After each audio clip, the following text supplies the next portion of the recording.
After the assassination of Cleopatra and the death of Mark Antony, Rome stood triumphant over the Mediterranean world. But the very success of Octavian's conquest created new dangers that would consume the empire from within. Over the next 2 centuries, a succession of emperors would discover that the throne of the world was a curse, transforming decent men into monsters and ambitious generals into assassins. From the madness of Caligula to the depravity of Nero, from the endless civil wars of the year of 4 emperors to the self-destructive paranoia of Commodus, this episode explores how the concentration of supreme power in single hands corrupted absolutely. How the very system that made Roman conquest possible eventually destroyed the civilization it had created. This part of the Fall of Ancient Civilizations series traces the systematic corruption of Roman governance from the founding of the Principate through the terminal decline of the Western Empire. The internal sections build chronologically while maintaining thematic coherence. Each segment demonstrates how the accumulation of supreme power in individual hands created conditions for abuse, how the absence of legitimate succession mechanisms transformed the imperial title into a death warrant, and how the very institutions that enabled Roman conquest became instruments of civilizational suicide. The documentary examines both individual scandals and systemic failures, showing how personal dysfunction combined with structural weaknesses to produce centuries of chaos.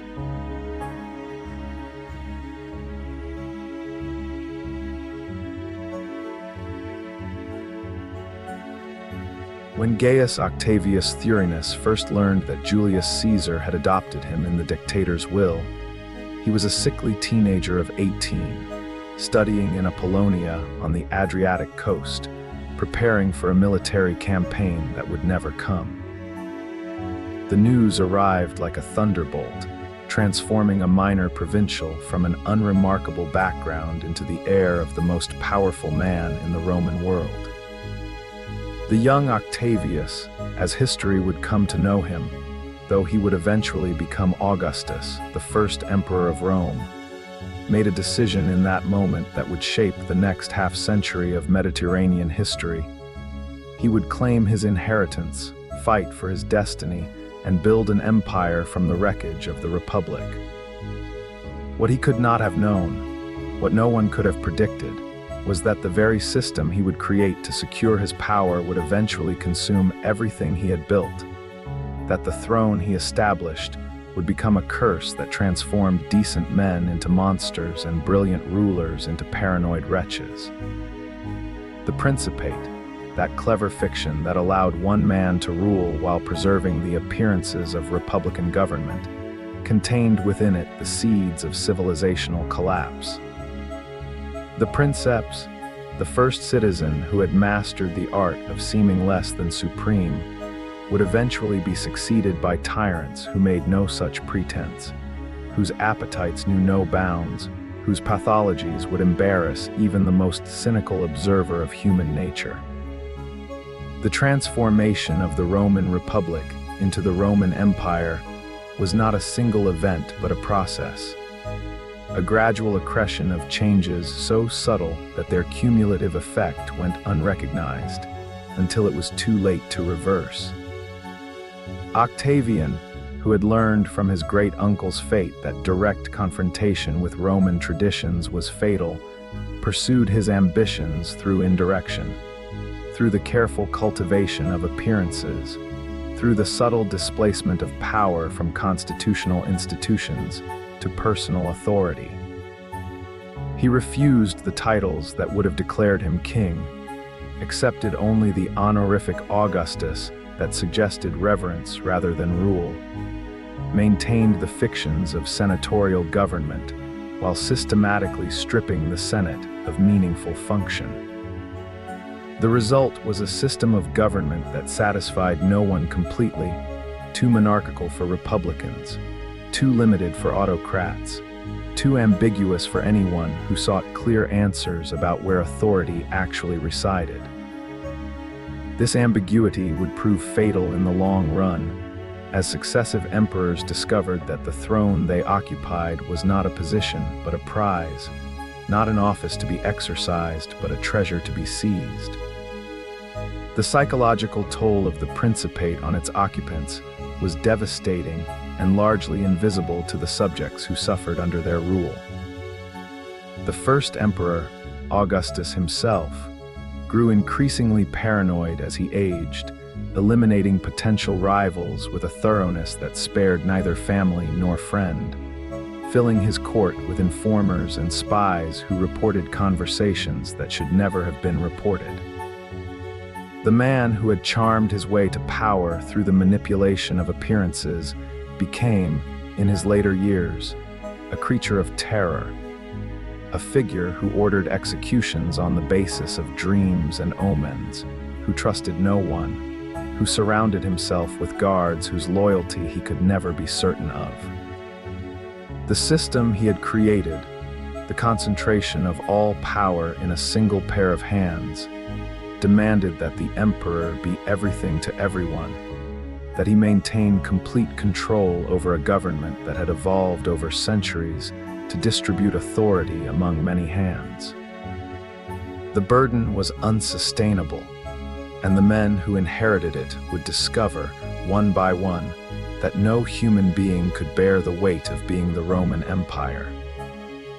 The political settlement that Augustus established after his victory at Actium was a masterpiece of calculated ambiguity, a constitution that preserved the forms of republican government while concentrating real power in imperial hands. The Senate continued to meet, to debate, to pass resolutions that gave the appearance of meaningful deliberation. The traditional magistracies, consul, praetor, tribune, continued to be filled, their holders enjoying the dignities of office while recognizing that their decisions could be overridden by the man who controlled the armies.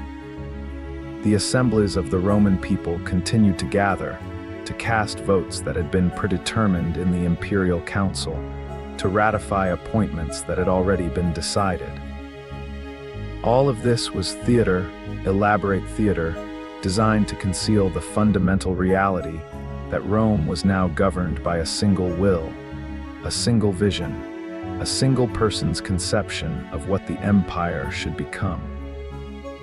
Augustus understood that the appearance of legitimacy was more valuable than its reality, that the habits of republican thinking were too deeply ingrained in Roman political culture to be eradicated by decree. He presented himself not as a king, but as the restorer of traditional values, not as a conqueror, but as the servant of the Senate and Roman people, not as the master of the world, but as the first among equals. The title he chose for himself, Princeps, first citizen, encapsulated this philosophy, suggesting that the emperor was merely the leading member of a governing class rather than its autocratic ruler. The power that he actually exercised, imperium meus, the supreme command that overrode all other military authority, tribunicia potestas, the sacred power of the people's tribunes, the control of the Praetorian Guard that guaranteed his personal safety. All of this was carefully separated from the titles that would have announced its existence. The administrative apparatus that Augustus created to govern the empire reflected this philosophy of indirection.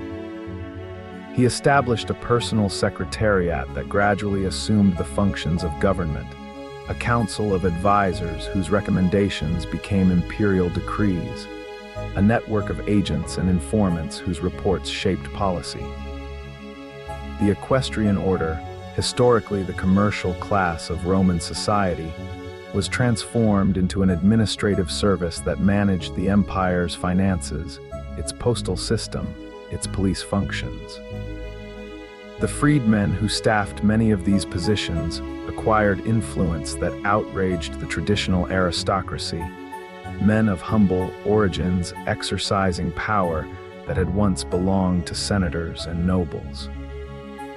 All of this was done in the name of efficiency, of restoring the traditions that civil war had corrupted, of creating a government worthy of Rome's imperial destiny.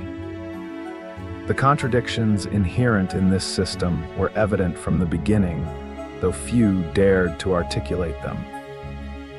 Augustus claimed to be restoring the Republic while systematically destroying its institutions.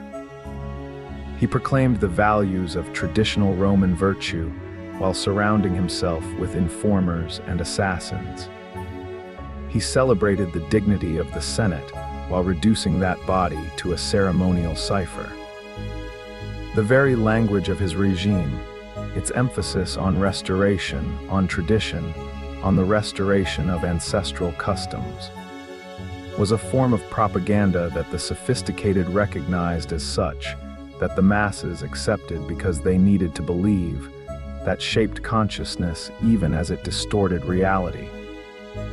The emperor who had defeated Cleopatra and Antony, who had ended the civil wars that had plagued the Republic for a century, who had brought peace and prosperity to the Mediterranean world.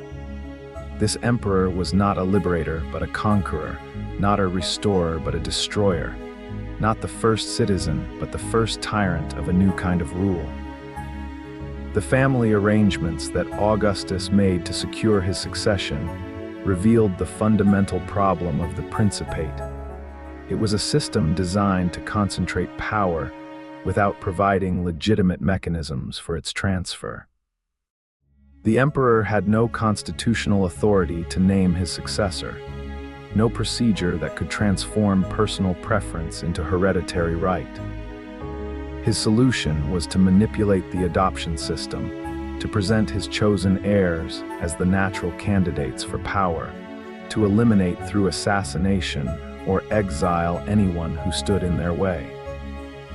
His stepson Tiberius was adopted after the death of his sons Gaius and Lucius, the bright hopes of the dynasty who had been groomed for succession, but who died young under suspicious circumstances.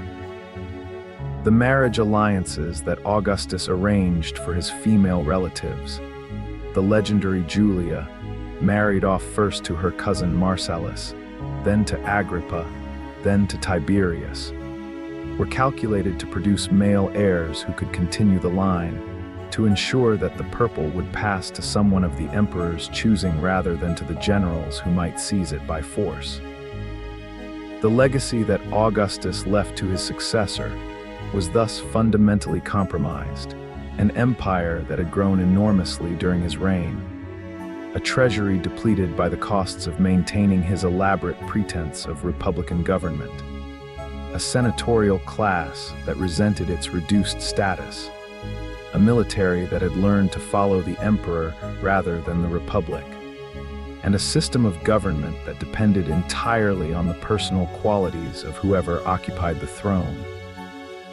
Augustus himself had possessed those qualities in abundance: patience, calculation, the capacity for ruthlessness when necessary, the ability to project an image of virtue while practicing vice. His successor would prove to be a very different character, a man whose paranoid temperament would transform the Principate into something far darker than its founder had intended.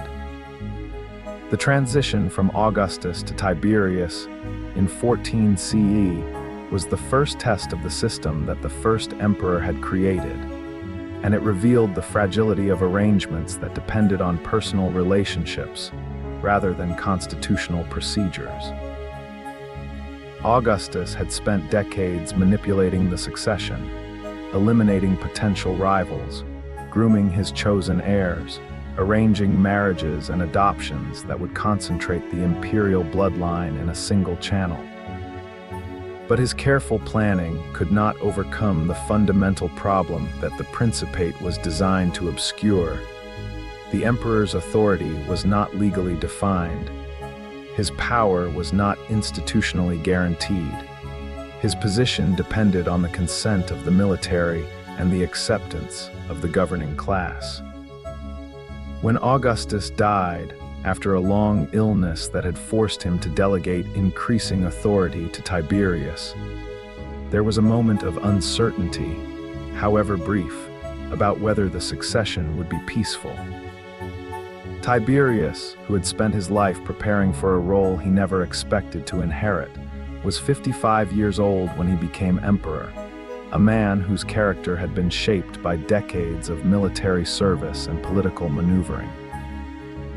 Unlike his stepfather, who had cultivated an image of virtue and traditional values, Tiberius was known for his severity, his suspicious nature, his capacity for cold brutality when he perceived threats to his position.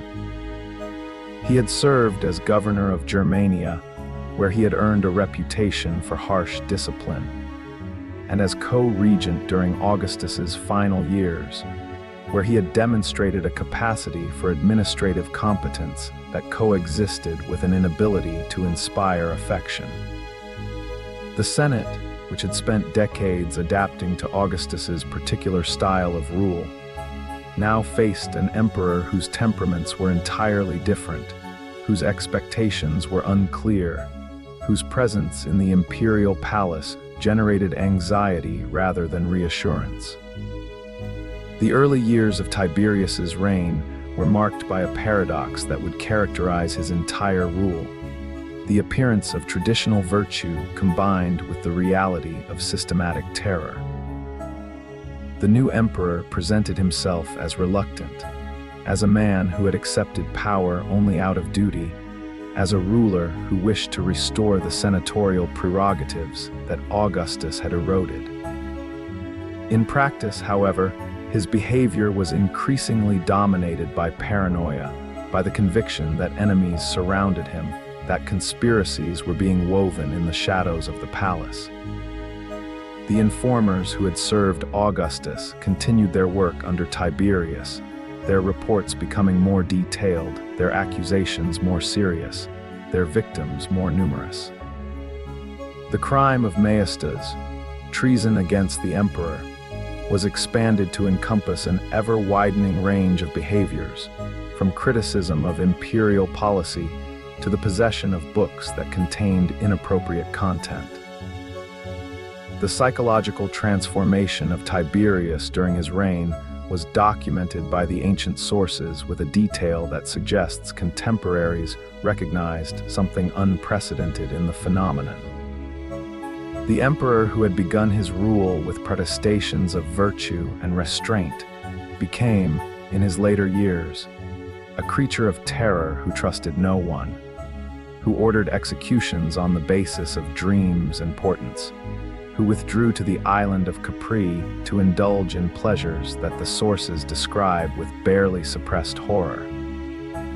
The precise nature of his alleged depravities on Capri has been debated by scholars who question the reliability of hostile ancient accounts. But the essential point is not in dispute. Tiberius's reign demonstrated that the Principate could produce monsters, that the concentration of supreme power in single hands created conditions for the corruption of anyone who occupied that position. The first emperor had established a system that his successor would deform, a precedent that future tyrants would exploit. The legacy of Tiberius's reign was thus fundamentally negative, a warning rather than a model, an example of what the Principate could become when occupied by the wrong man. He had demonstrated that the constitutional ambiguities of the Augustan settlement could be exploited for terror, that the informers and accusers who served the emperor's paranoia would multiply until they threatened everyone, that the senatorial class could be terrorized into passive compliance with any demand. The army had remained loyal, the provinces had been efficiently administered, the frontiers had been defended.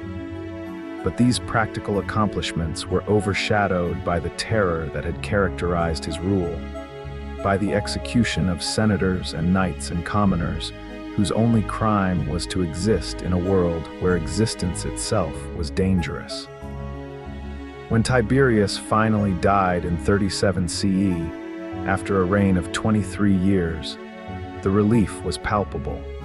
The hope that his successor would be different was almost universal, and the lesson that the Principate could produce monsters had been learned by everyone who witnessed it. When Caligula became emperor in 37 CE, Rome celebrated with an enthusiasm that seemed to mark a genuine beginning, a break from the terror and paranoia that had characterized Tiberius's final years.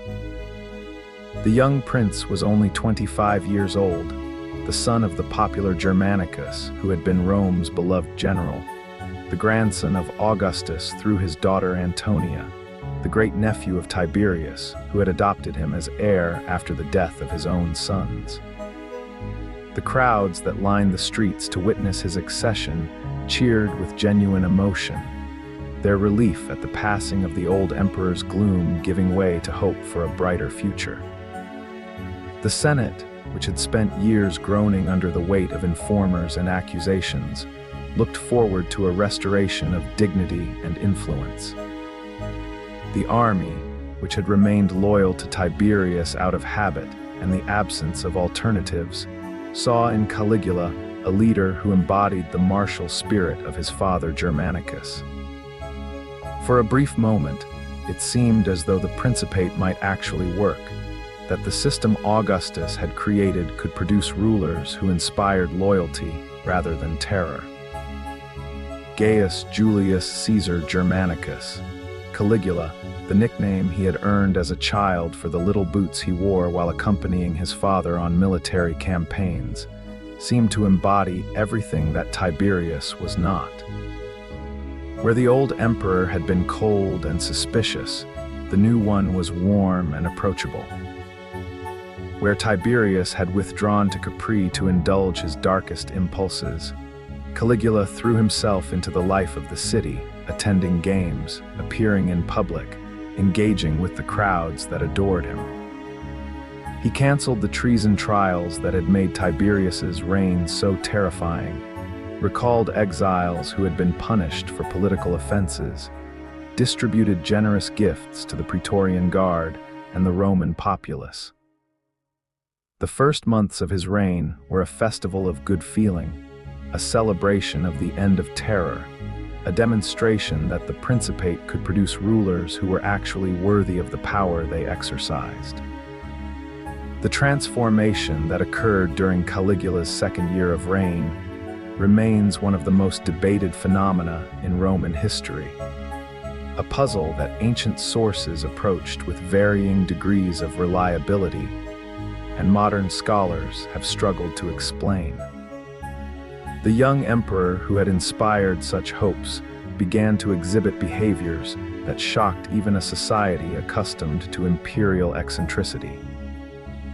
He demanded to be worshipped as a god, installing his own statue in the Temple of Jerusalem, and insisting on divine honors that were normally reserved for the gods alone. He engaged in incestuous relationships with his sisters, a charge that might have been propaganda, but that was sufficiently credible to damage his reputation irreparably.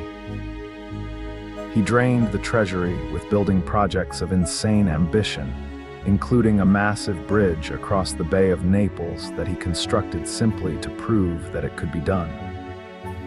The man who had seemed to promise a new era of enlightened rule revealed himself to be something far more dangerous, an emperor whose appetites knew no bounds, whose sense of entitlement was absolute, whose power was limited only by his own whims.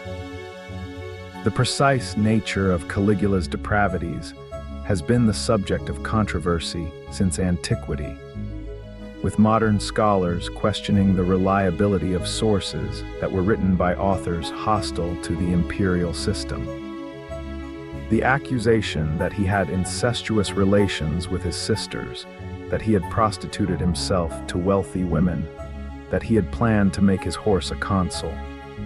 All of these charges served the political purposes of his enemies, who needed to justify the assassination that ended his reign. But even when we discount the most lurid allegations, the essential picture remains one of catastrophic failure.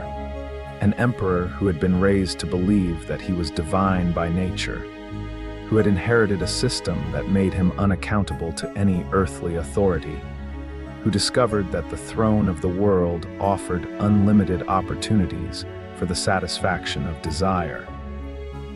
The principate that Augustus had designed to preserve the appearances of republican government had produced a ruler who made no pretense of limiting his power, who announced his intention to live like a god, who treated the subjects of his empire as objects for his gratification rather than citizens entitled to protection. The psychological dynamics of Caligula's reign revealed the fundamental flaw in the Augustan settlement. The concentration of supreme power in a single individual created conditions for the development of pathologies that would have been impossible in a system of distributed authority. The young emperor had been raised in an environment of constant adulation, taught from childhood that he was special, that the rules that applied to ordinary mortals did not apply to him.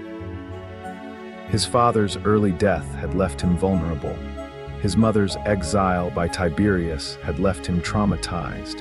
His experience of the terror that characterized the old emperor's reign had left him with a deep suspicion of everyone around him. When he finally came to power, free at last from the constraints that had bound him as heir presumptive, he discovered that the throne offered unlimited opportunities for the expression of desires that had been suppressed for decades. The result was a reign of terror that exceeded even Tiberius's worst excesses, a demonstration that the principate could produce monsters of a new and more frightening kind. The breakdown of imperial legitimacy during Caligula's reign manifested itself in ways that went beyond the personal depravity of the emperor himself. The Senate, which had hoped for a restoration of influence under a young ruler who needed senatorial support, found itself subjected to humiliation and extortion that exceeded anything it had experienced under Tiberius. Caligula made sport of senatorial dignity, forcing wealthy senators to attend his dinner parties and perform degrading services, confiscating the fortunes of anyone whose wealth attracted his attention. The equestrian order, which had served as the administrative backbone of the empire under Augustus and Tiberius, discovered that the new emperor regarded them as objects for exploitation rather than partners in governance. The army, which had expected a repeat of Germanicus's brilliant leadership, found itself commanded by a man who showed no interest in military affairs, who withdrew the forces his father had stationed on the German frontier, who wasted resources on projects of no strategic value. The system that Augustus had created to maintain stable rule was disintegrating before the combined weight of imperial arrogance and aristocratic resentment. The sexual scandals that characterized Caligula's reign served as particularly potent symbols of the breakdown in imperial legitimacy. The accusation that he had engaged in incestuous relations with his sisters, Drusilla, the sister he reportedly loved most intensely, and the younger Agrippina and Julia, tapped into deep anxieties about the nature of imperial power. The Julio-Claudian dynasty had always practiced close marriage, marrying within the family to preserve the purity of the imperial bloodline. But Caligula transformed a political necessity into a sexual scandal that shocked even a society accustomed to aristocratic license. The rumors that he had propositioned women of the highest society, that he had forced senators to provide their wives and daughters for his entertainment, that he had engaged in acts that the sources describe only in the most guarded terms. All of these accusations served to establish a breach between emperor and governed that could never be bridged. The prince who had been celebrated as the hope of the dynasty had become a monster whose removal was necessary for the survival of the regime. The conspiracy that eventually ended Caligula's life was organized by officers of the Praetorian Guard who had concluded that the emperor's survival threatened their own lives and the stability of the empire. The conspirators included men whom Caligula had honored and promoted, whose daughters he had violated, whose wives he had demanded for his pleasure. The assassination itself was carried out in January of 41 CE, as the emperor prepared to inspect the barracks of the German bodyguard that served as his personal protection. The stabbing was chaotic and incomplete. Caligula was wounded, but might have escaped if not for the intervention of a centurion who finished the job. And it was followed by a period of uncertainty during which the conspirators could not agree on a successor.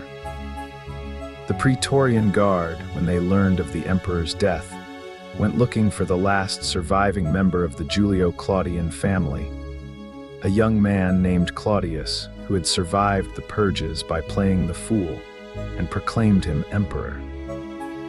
The Senate, which had briefly asserted its authority in the confusion, was forced to accept the army's choice, acknowledging that the real power in the Roman world lay with the men who controlled the swords. The legacy of Caligula's reign was a deepening of the crisis that the Principate had been designed to prevent. He had demonstrated that the emperor need not maintain even the pretense of traditional values, that the accumulated power of the imperial office could be used for purposes that had nothing to do with governance, that the distance between the ruler and the ruled could become so great that no common language of authority remained. The Augustan settlement had depended on the willingness of successive emperors to observe limits that were constitutionally unenforceable. Caligula had revealed that no such limits actually existed, that the throne of the world was a prize to be seized and used for the satisfaction of personal desire. The system that Augustus had created would continue for another 4 centuries, producing rulers who ranged from competent to brilliant to merely adequate. But it would never fully recover from the lesson that Caligula had taught. The Principate was not a system of government but a lottery, a competition in which the stakes were life itself, and the prize was unlimited power.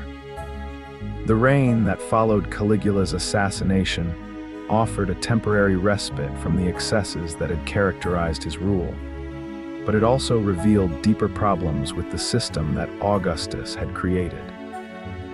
Claudius, the uncle of the murdered emperor, had survived the chaos of the Julio-Claudian dynasty by cultivating an image of feeble-mindedness that deceived everyone, except perhaps those who knew him best.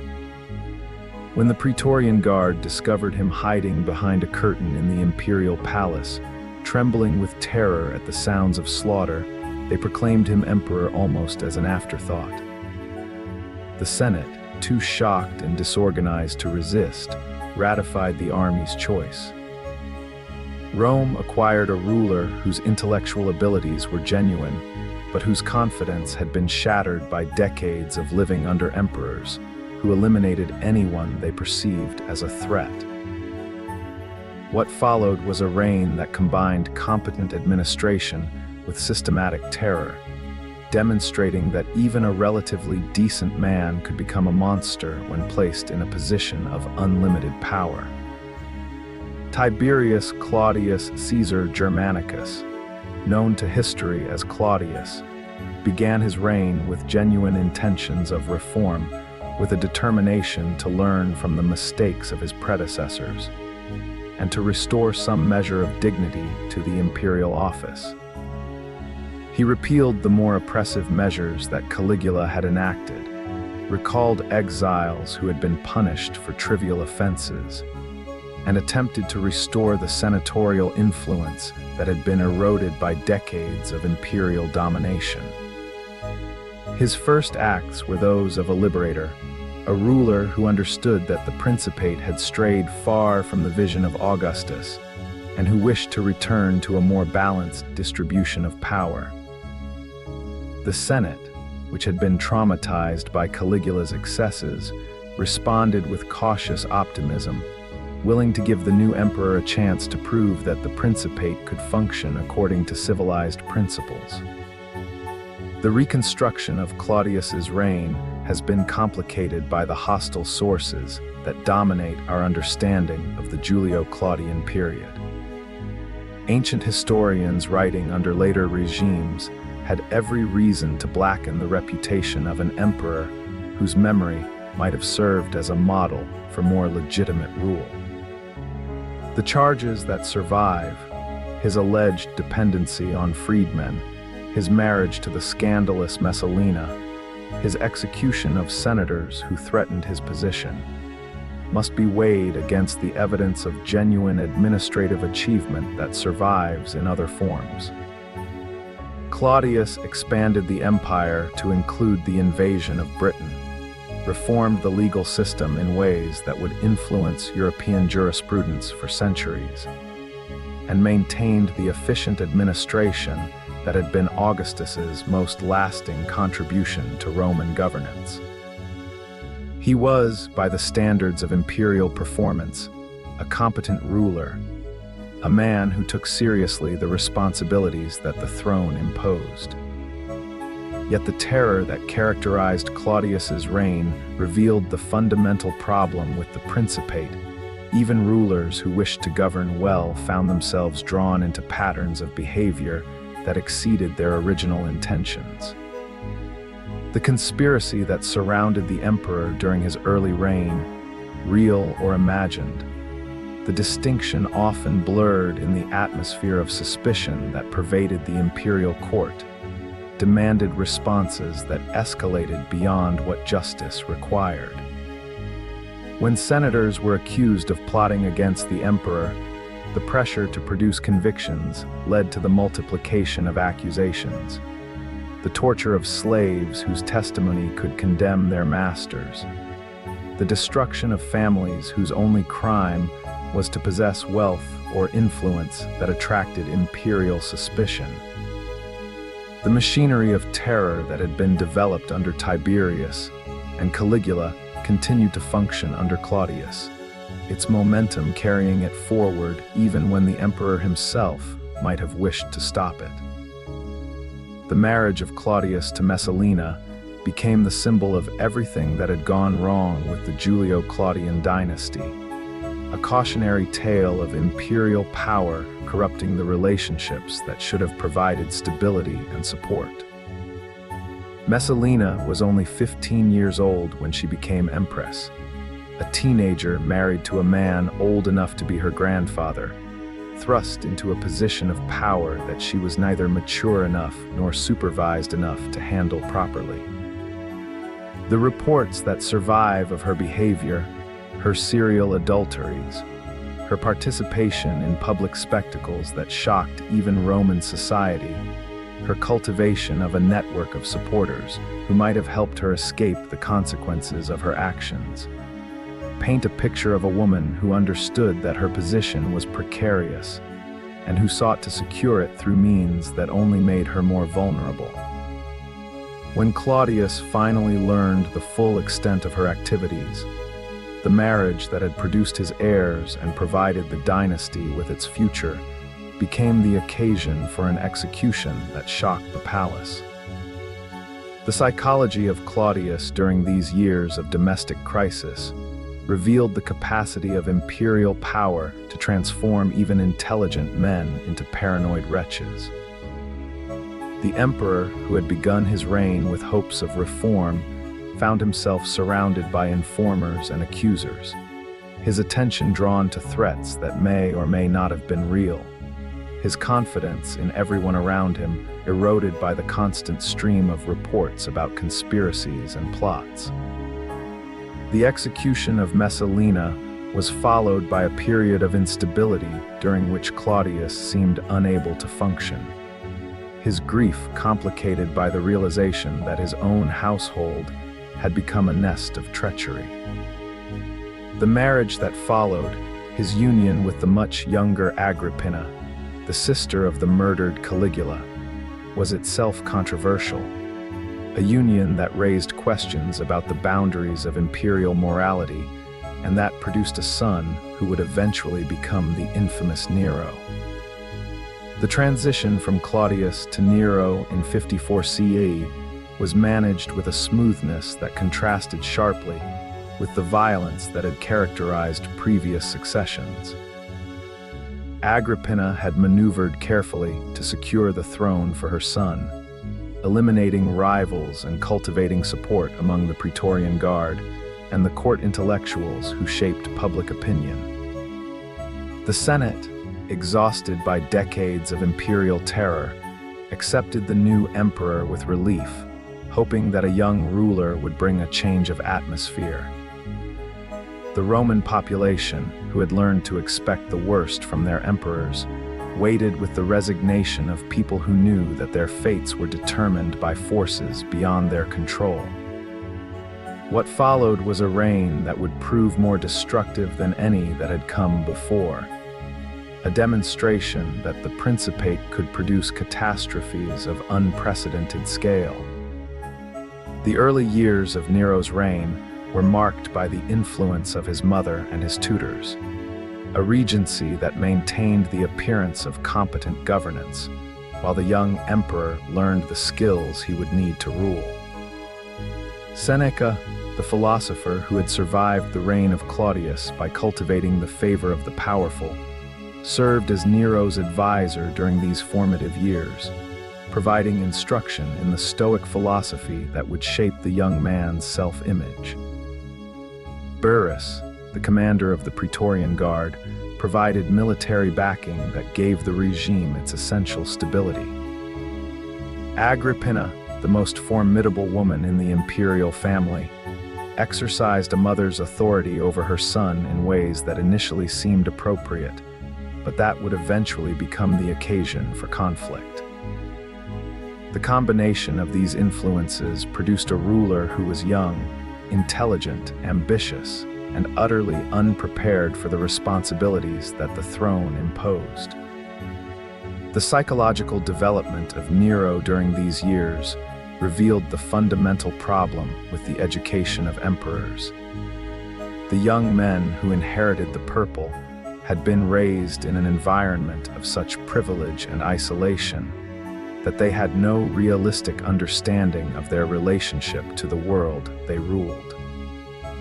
Nero had been taught to see himself as special, as different from ordinary mortals, as a being whose desires should be satisfied regardless of their consequences. The Stoic philosophy that Seneca taught him emphasized virtue and self-control, but the lessons of that philosophy were undermined by the reality of imperial power, by the constant evidence that the emperor could do whatever he wanted without suffering consequences. The result was a young man who believed in his own goodness while behaving in ways that contradicted that belief, a ruler who saw himself as an artist and philosopher while his actions destroyed the lives of everyone around him. The crisis that eventually destroyed Nero's reign was foreshadowed by the events of his early years, though few contemporaries recognized the warning signs. The emperor's growing obsession with artistic performance, his desire to appear on the public stage, to compete with professional musicians and athletes, to receive the acclaim that was normally reserved for victory in war, marked a departure from the behavior expected of Roman emperors. The investment of resources in the construction of the Domus Aurea, the golden house that would cover much of central Rome, demonstrated a disregard for public opinion that previous rulers had been careful to avoid. The relationship with his mother Agrippina, which had begun as dutiful submission and evolved into open conflict, produced tensions that would eventually result in murder. All of these developments pointed toward the catastrophe that was coming, the fire that would consume Rome, the conspiracy that would end the Julio-Claudian dynasty, the lesson that the Principate could produce rulers who destroyed everything they touched. The transformation of Nero from a reasonably competent young ruler into the monster of Roman legend was not instantaneous, but rather a gradual deterioration that followed its own terrible logic. The emperor who had begun his reign with the advice of Seneca and the supervision of Burrus found himself increasingly isolated as his advisors aged and died. His mother was murdered, and his own appetites grew more demanding. The constraints that had shaped his early behavior, the fear of his mother's judgment, the need to maintain the appearance of traditional virtue, the memory of what had happened to predecessors who had lost control, slowly eroded under the pressure of unchallenged power. What emerged was a ruler who genuinely believed that he was an artist, that the performance of his genius justified any sacrifice, that the destruction of traditional values was a small price to pay for the creation of something beautiful. The sexual scandals that characterized Nero's reign were not merely matters of private vice, but public statements about the nature of imperial power. The rumors that he had engaged in relationships with men, his tutor Tigellinus, the freedman Sporus, the slave who allegedly replaced his murdered wife Poppaea, tapped into anxieties about the corruption of masculine virtue that ran deep in Roman political culture. The accusations that he had violated the marriage bed of his closest companions, that he had forced freeborn Romans to submit to his desires, that he had transformed the imperial palace into a brothel. These charges served to establish a breach between emperor and governed that could not be bridged by any return to moderation. Nero might have believed that his appetites were expressions of artistic genius, but to the Romans who suffered under his rule, they were evidence of a fundamental dysfunction that threatened the survival of the regime. The murder of his mother Agrippina in 59 CE marked a turning point in Nero's reign, a moment after which the constraints that had previously shaped his behavior seemed to dissolve entirely. The circumstances of the crime revealed the depths to which the imperial family had descended. A son who ordered the assassination of the mother who had placed him on the throne, a woman who had eliminated rivals and manipulated succession with ruthless efficiency. Now herself the victim of the very machinery of destruction she had helped to create. The reports that survived of Nero's reaction to his mother's death, a mixture of relief and horror, the immediate remorse that gave way to a strange satisfaction, suggest a psychological state that had moved beyond normal human responses. The emperor who had killed his mother would kill anyone, would stop at nothing, would pursue his desires without regard for the consequences that followed. The artistic ambitions that Nero pursued with increasing intensity during these years represented a departure from the behavior expected of Roman emperors that was itself a form of scandal. The traditional understanding of imperial rule had emphasized gravitas, the serious demeanor that befitted a man responsible for the fate of the world. Nero, by contrast, saw himself as a performer, an artist whose genius deserved public recognition. He appeared on the stage of the public theaters, competing against professional musicians and singers, receiving the acclaim of audiences who might have admired his courage, but who certainly did not respect his position. He competed in athletic contests that Roman gentlemen typically watched from the stands, exposing his body to public view in ways that violated every norm of aristocratic propriety. The emperor, who should have been commanding armies and administering the empire, was instead seeking the applause of the Roman mob. The Great Fire of Rome in July 64 CE became the defining catastrophe of Nero's reign, an event whose meaning has been debated ever since the smoke cleared.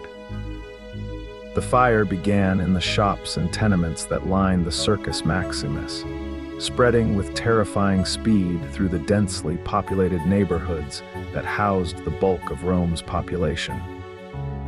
For 6 days and 7 nights, the flames consumed everything in their path, leaving whole districts in ashes, destroying the homes of tens of thousands of Romans, creating a refugee crisis that overwhelmed the city's capacity for relief.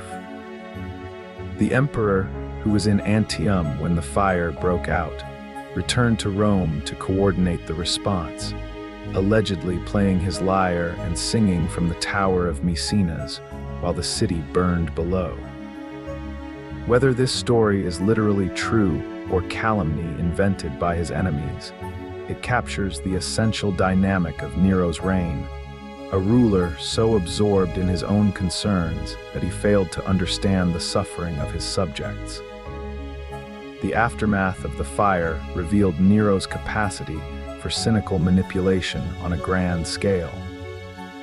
While hundreds of thousands of Romans were homeless, facing the winter without shelter, the emperor was constructing his magnificent Domus Aurea, the golden house that would cover a substantial portion of the central city with luxury unprecedented in Roman history. The gardens, the porticos, the artificial lakes, the gilt and ivory decorations, every element of this vast complex was a statement that the emperor's personal comfort mattered more than the welfare of his subjects. The population displaced by the fire was relocated to distant parts of the city, their claims to compensation systematically frustrated, their protests ignored. The grain dole that had been the social foundation of Roman urban life was reduced, the funds diverted to the construction of the palace that would immortalize Nero's name. The persecution of the Christians that followed the fire represented a new development in the relations between the Roman state and the religious movement that would eventually dominate Western civilization. Nero, seeking scapegoats for the disaster that his own policies had compounded, identified the Christians as the culprits, subjecting them to tortures that became legendary for their creativity. Some were crucified, others were dressed in animal skins and torn apart by dogs. Still others were burned as torches in the imperial gardens, their deaths arranged to provide illumination for Nero's dinner parties. The cruelty of these persecutions was not unique in Roman history. Earlier emperors had suppressed religions that threatened public order. But the scale and theatricality of Nero's campaign established a template that would be followed by later rulers. The Christians who survived the persecution carried with them memories that would shape their relations with the Roman state for generations to come. The financial crisis that followed the construction of the Domus Aurea and the expenses of Nero's artistic ambitions revealed the fundamental problem with unlimited imperial power. There were no institutional constraints on the emperor's ability to drain the resources of the state. The treasury that Augustus had filled, that Tiberius had accumulated through systematic extortion, that Caligula had depleted, and Claudius had replenished. Now, it flowed out of the imperial coffers to pay for the emperor's pleasures. The provinces were squeezed for additional revenue, the privileges of Italian landowners were taxed, the assets of the wealthy were confiscated through legal proceedings that were barely distinguishable from robbery. The economic disruption that resulted from these policies was severe, though it would be many years before the full consequences became apparent. The inflation that began to erode the value of Roman currency, the decline in commercial activity that accompanied the flight of capital from productive investment to the safe storage of luxury goods. These were the hidden costs of Nero's artistic vision.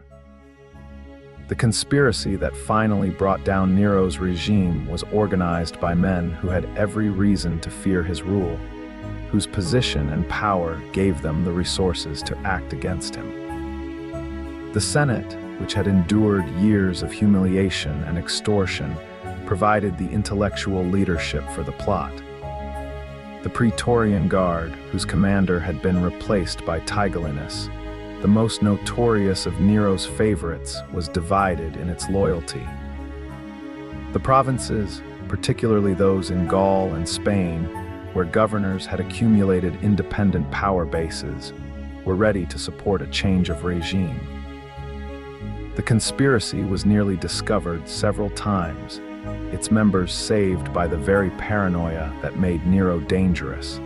The emperor's suspicion of individual conspirators often prevented him from recognizing the existence of organized networks. When the plot finally matured in 68 CE, it was not the work of a single assassin, but the coordinated action of men who had concluded that Nero's survival threatened their own. In the ancient world, the death of a king was rarely a simple event. It was a rupture in the fabric of order, an invitation to chaos, a moment when the restraints that maintained civilization were suddenly suspended. When Nero died by his own hand in the summer of 68 CE, screaming in terror as the Praetorian Guard came to arrest him, the Roman Empire experienced exactly this kind of rupture. The Julio-Claudian dynasty, which had ruled Rome for nearly a century since Augustus established the Principate, was extinguished. The system of adoption and careful succession planning that the first emperor had developed had produced a line of rulers whose pathologies ranged from merely incompetent to actively monstrous. Now that line was gone, and the question of who would rule in its place was answered not by careful deliberation, but by force of arms.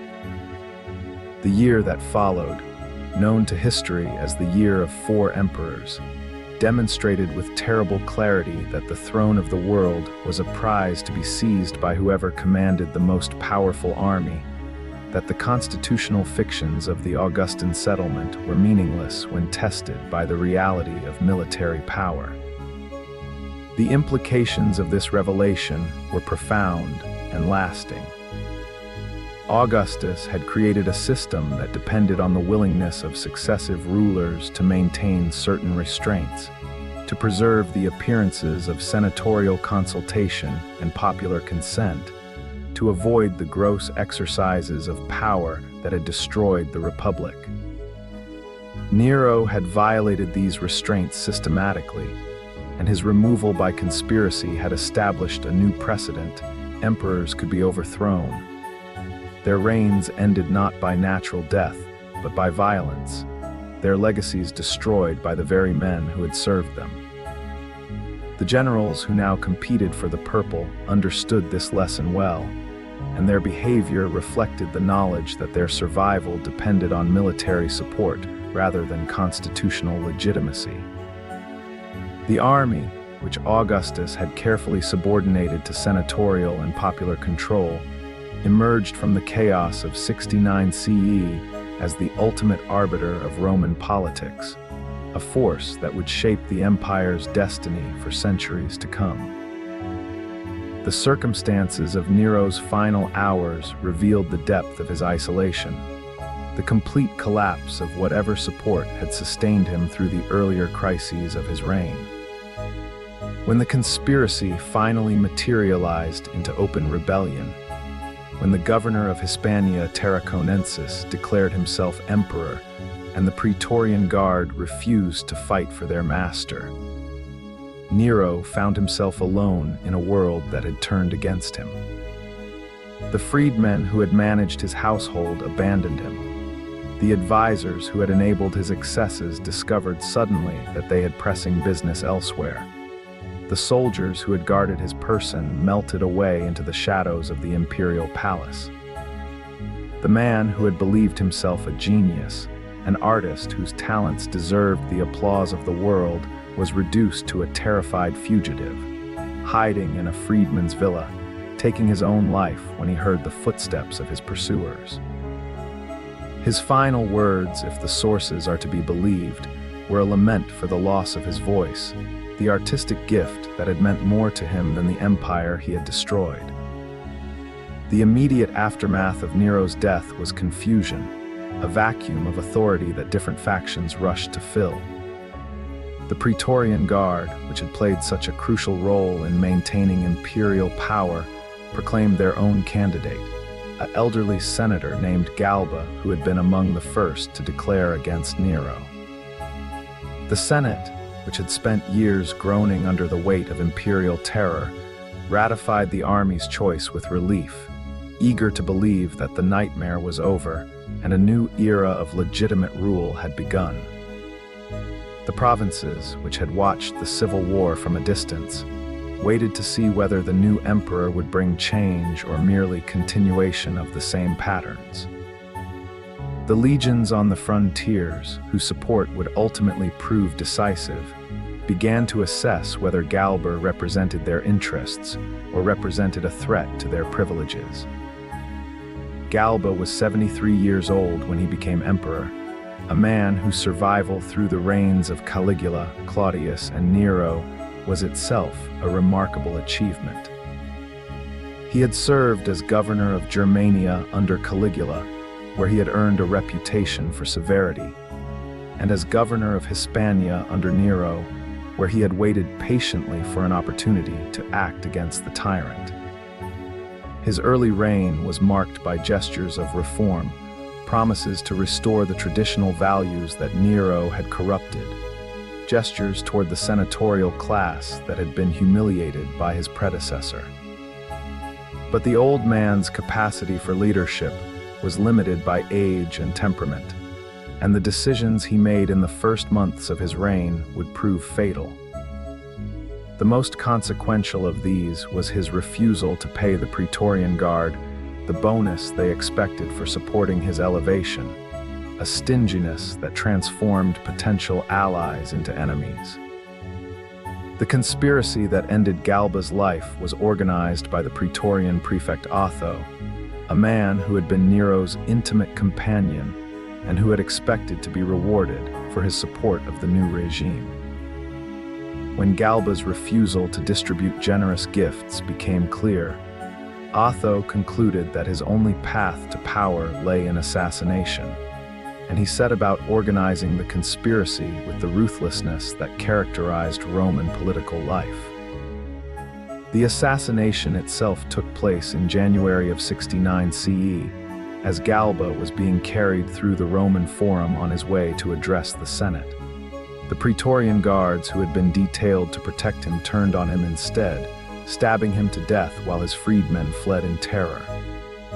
Otho, who had arranged the murder, was proclaimed emperor by the same guard that had killed his predecessor, but his triumph would prove brief.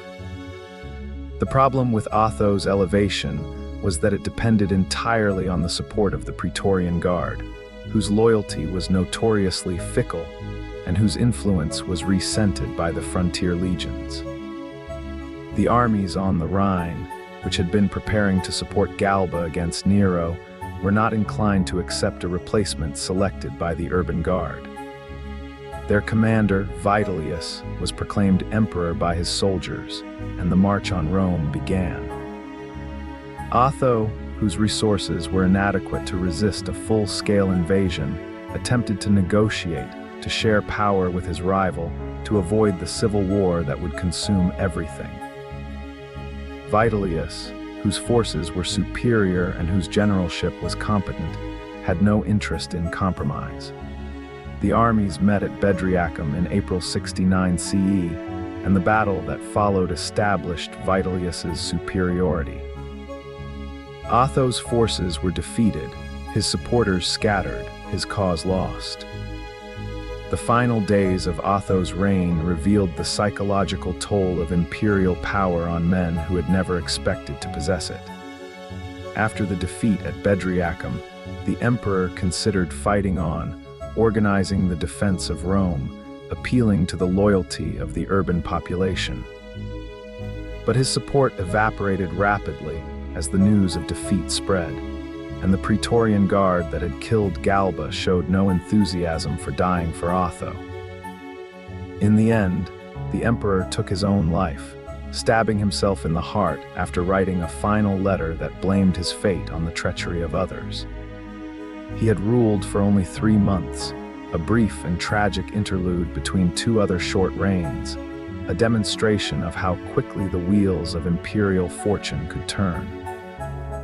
Vitellius's march on Rome was followed by a reign of terror that exceeded anything the city had experienced under Nero.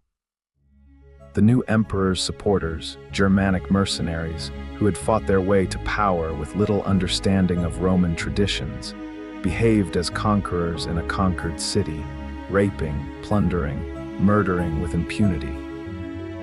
The population of Rome, which had survived the Julio-Claudian dynasty and the artistic excesses of Nero, now faced an occupation by barbarians who had no respect for the institutions or values that had shaped Roman civilization. The Senate, which had survived by adapting to each new ruler, found itself humiliated by a regime that had no use for senatorial dignity. The temples were stripped of their treasures to pay the costs of the victorious army. The palaces of the wealthy were confiscated for the accommodation of Germanic chieftains. The streets ran with blood as scores were settled under the cover of civil war. The irony of Vitellius's situation was that he had won the war, but could not consolidate his victory. His support was limited to the Rhine legions and their Germanic mercenaries. The Danubian armies that had remained neutral during the conflict were restive, their commanders wondering whether they might have made a better choice. The prefect of Egypt, the province that provided Rome's grain supply, declared for Vespasian, the commander of the legions in Judea, whose forces had recently suppressed a major Jewish revolt. The Eastern armies, experienced, disciplined, accustomed to winning, began to march westward. The Second Civil War of 69 CE had begun, and its outcome would determine the future of the Principate. Vespasian was not a man that anyone would have expected to become emperor. He was 60 years old, of Italian peasant stock, with none of the aristocratic connections that had characterized the Julio-Claudian dynasty. His career had been unremarkable: military service in Germany and Britain, the governorship of a minor province, until the Jewish revolt gave him command of the Eastern legions.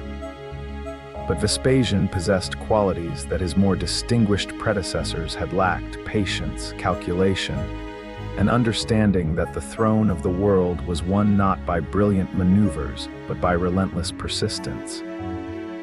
When the armies of Egypt and Judea proclaimed him emperor, he did not rush westward but consolidated his position, secured his supply lines, organized his administration before committing to the final confrontation. The campaign that followed was a demonstration of Vespasian's methodical approach to warfare. His son Titus commanded the forces that advanced through the Balkans, gathering support as they went, transforming the defection of local commanders into a movement. His other son Domitian remained in Rome, cultivating the support of the Senate and the urban population, presenting the Flavians as the restoration of legitimate government. The legions that had supported Vitellius found themselves outnumbered and outmaneuvered, their Germanic mercenaries unreliable when the tide turned, their leader increasingly isolated in a city he could not defend. The final battle took place at Cremona in October 69 CE, a desperate engagement that ended with the destruction of Vitellius's forces and the sack of a city that had been loyal to his cause. The aftermath of Vitellius's defeat revealed the depths to which Roman civilization had descended. The streets of Rome ran with blood for days, as the victorious army exacted revenge for the atrocities committed during the earlier occupation. The capital, the sacred center of Roman religion and national identity, was burned to the ground in the fighting. The Senate, which had proclaimed Vespasian emperor with the same enthusiasm it had shown for his predecessors, ratified the change of regime and began the familiar process of deifying the dead and honoring the living. The man who had been a minor provincial commander a year earlier was now the master of the Roman world, the founder of a new dynasty that would rule for nearly 3 decades.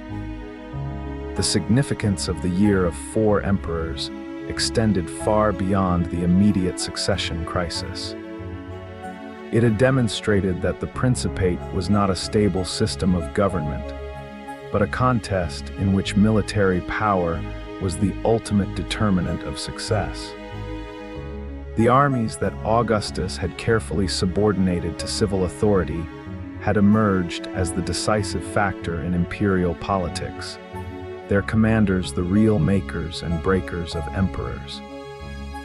The Senate, which had once been the supreme authority of the Roman world, had been reduced to a ceremonial body that ratified decisions made elsewhere. The constitutional fictions that Augustus had created to preserve the appearances of republican government, the first citizen, the restorer of traditions, the servant of the Senate and Roman people, had been exposed as the propaganda they always were. The throne of the world was a prize to be seized by whoever commanded the most powerful army, and every future emperor would understand this lesson. The assassination of Severus Alexander by his own soldiers in 235 CE marked the beginning of a period so catastrophic that historians have never agreed on how to describe it. Some call it the crisis of the 3rd century. Others prefer the more evocative term military anarchy. Neither phrase captures the full horror of what unfolded over the following 50 years. A cascade of civil wars, foreign invasions, economic collapse, and institutional breakdown that came closer to destroying the Roman Empire than any external enemy had ever managed. The legions that had defended the frontiers against the Persians and the Goths now turned their swords inward, raising one general after another to the purple, only to overthrow them when their rivals offered better terms. The Senate, which had once been the supreme authority of the Roman world, watched helplessly as military faction after military faction competed for the privilege of imperial murder. The provinces, exhausted by taxation and pillage, began to wonder whether the empire that had promised protection was now itself the greatest threat to their survival. The civilization that Augustus had unified, that had endured for centuries, that had seemed permanent as the mountains, this civilization now faced the possibility of terminal collapse. The fundamental problem that produced the crisis of the 3rd century was the same one that had undermined the Principate from its beginning.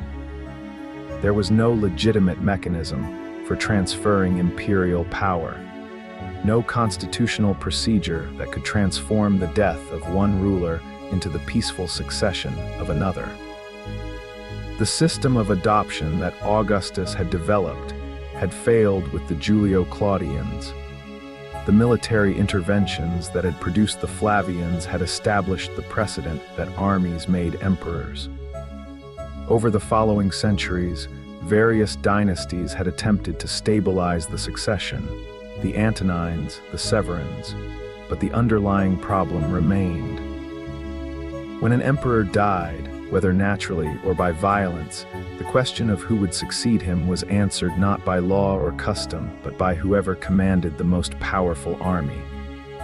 The legions on the frontiers, watching the civil wars of the 2nd century, had learned this lesson well. When they decided that their commander deserved the purple, the outcome was not negotiation but war. The Severan dynasty that had ruled Rome since 193 CE had established a new model for imperial power, one that acknowledged the central role of the army in determining the throne. Septimius Severus, who had seized the purple after the death of Commodus, understood that the soldiers were the real masters of the Roman world, and he rewarded their loyalty with generous pay and honors that no previous emperor had contemplated. His sons, Caracalla and Geta, inherited a system that depended entirely on military support, a dependency that proved fatal when the brothers' rivalry escalated into murder. Caracalla, who had murdered his brother and shared the throne with him only months before, continued his father's policies of military generosity while adding a new element of terror, the systematic elimination of anyone who might challenge his position. His own death at the hands of a Praetorian officer in 217 CE was the first of many assassinations that would characterize the following decades. The succession of brief reigns that followed Caracalla's death revealed the instability inherent in the Severan settlement. Macrinus, the Praetorian prefect who had organized the assassination, lasted only a year before being overthrown by Elagabalus, a teenage priest of a Syrian sun god whose grandmother had claimed that he was Caracalla's illegitimate son. The religious innovations of this extraordinary emperor, the attempt to introduce a foreign god to the Roman pantheon, the scandal of his public behavior, the contempt he displayed for traditional Roman values, shocked a society that had prided itself on its cultural synthesis. His removal by the Praetorian Guard in 222 CE, replaced by his cousin Alexander Severus, marked a brief return to more traditional governance, but the fundamental problems remained. The army that had made and unmade emperors since the time of Augustus was still the ultimate arbiter of power, still waiting for the next crisis that would give it an opportunity to assert its supremacy. Severus Alexander, who ruled from 222 to 235 CE, was one of the better emperors of the 3rd century.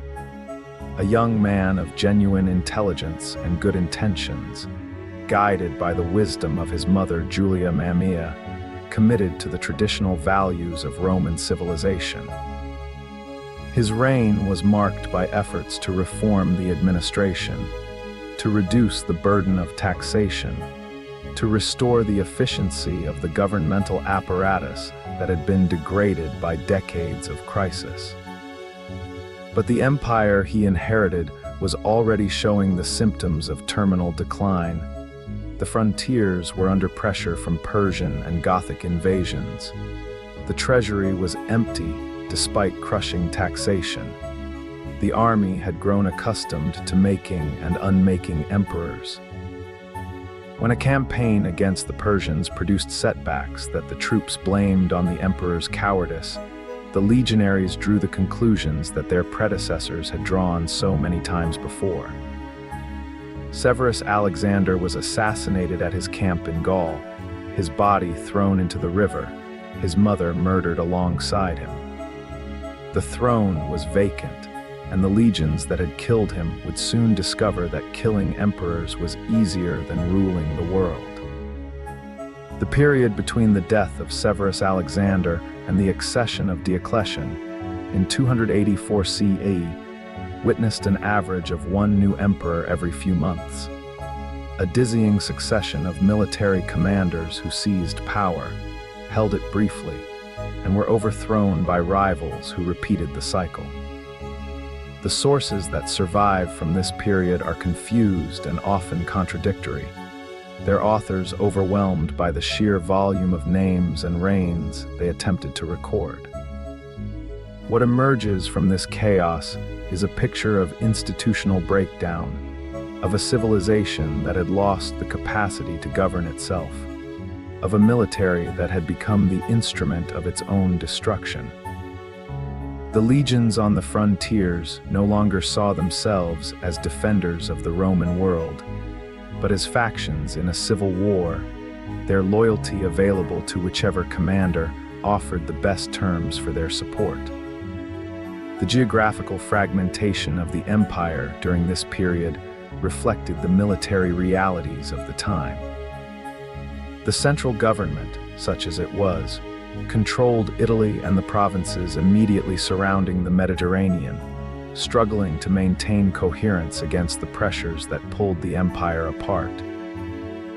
In the east, the Pomeranian kingdom under Queen Zenobia briefly asserted independence, transforming a Roman client state into a power that threatened the very existence of the empire. In the west, the Gallic Empire claimed the loyalty of the Rhine legions, establishing a separate administration that ruled Britain, Gaul, and Spain for nearly a decade. The Mediterranean, which had been a Roman lake for centuries, became a contested space where rival fleets competed for control of the trade routes that sustained Roman civilization. The unity that Augustus had achieved, that had been maintained through the crises of the 2nd century, was dissolving into a patchwork of competing states. The economic collapse that accompanied the political disintegration was equally severe.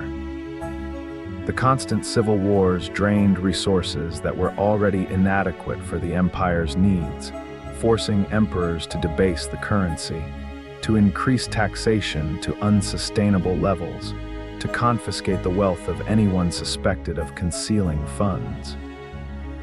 The silver content of the Roman coinage declined to the point where the currency became worthless for transactions beyond the local level, destroying the commercial networks that had sustained Mediterranean prosperity.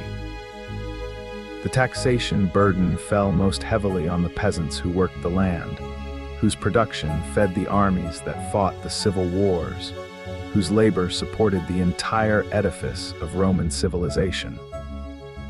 Many abandoned their farms, fleeing to cities where they could at least share in the grain dole, or retreating to the hinterland where they could escape the tax collector's grasp. The agricultural base that supported Roman civilization was eroding. The foreign invasions that had been contained during the Pax Romana now exploited the empire's weakness with devastating effect. The Goths, who had been periodically pressing against the Danubian frontier for generations, broke through in 251 CE, defeating and killing the Emperor Decius in the battle that opened the road to the Balkans. The Persians under their new Sassanid dynasty attacked from the east, capturing the Emperor Valerian in 260 CE, the first Roman emperor ever to fall into enemy hands, and subjecting his memory to the humiliations that conquered rulers traditionally endured. The situation was so desperate that emperors sometimes allied with one set of invaders against another, trading Roman lives and territory for short-term advantage. The empire that had once conquered the world was now being carved up by the peoples it had once despised. The emperors who emerged from this chaos were a diverse lot, ranging from genuine reformers to complete incompetence, from men who tried to save the system to men who merely accelerated its collapse. The soldier emperors, the term itself captures the military character of their rule, had typically risen through the ranks, their claims to power based entirely on their command of the legions rather than any aristocratic background or constitutional legitimacy. Aurelian, who ruled from 270 to 275 CE, was a Chinese letter example of the type. A tough, brutal soldier who recognized that the empire could not be held together by force alone, who reunified the fragmented territories, who rebuilt the walls of Rome that had been breached by the Gothic invasion.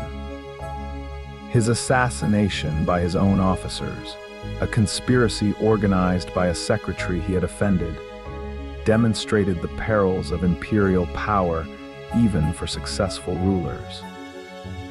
The reforms that Aurelian and his successors implemented addressed the symptoms of the crisis without curing its underlying causes.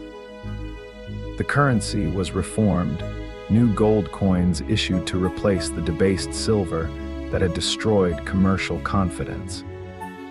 The administrative apparatus was reorganized, with greater authority delegated to regional commanders who could respond quickly to local threats.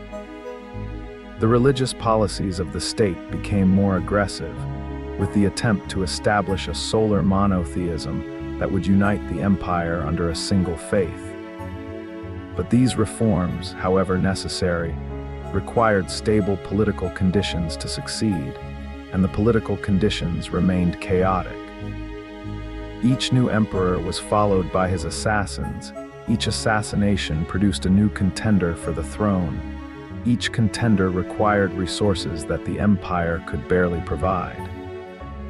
The fundamental problem that the soldier emperors could not solve was the relationship between military power and political legitimacy. The legions that made emperors expected to be rewarded for their support, and the rewards they demanded, pay increases, land grants, exemptions from discipline, strained the resources of the state. The generals who commanded the legions expected to share in the governance of the empire, and their demands for influence often exceeded what emperors were willing to concede.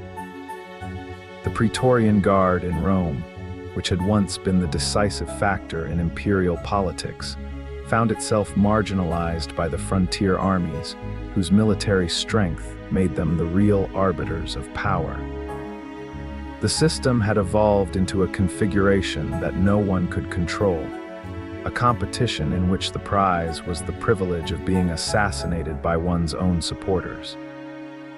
The accession of Diocletian in 284 CE marked the beginning of a recovery that saved the empire from the terminal decline that had seemed inevitable during the preceding decades.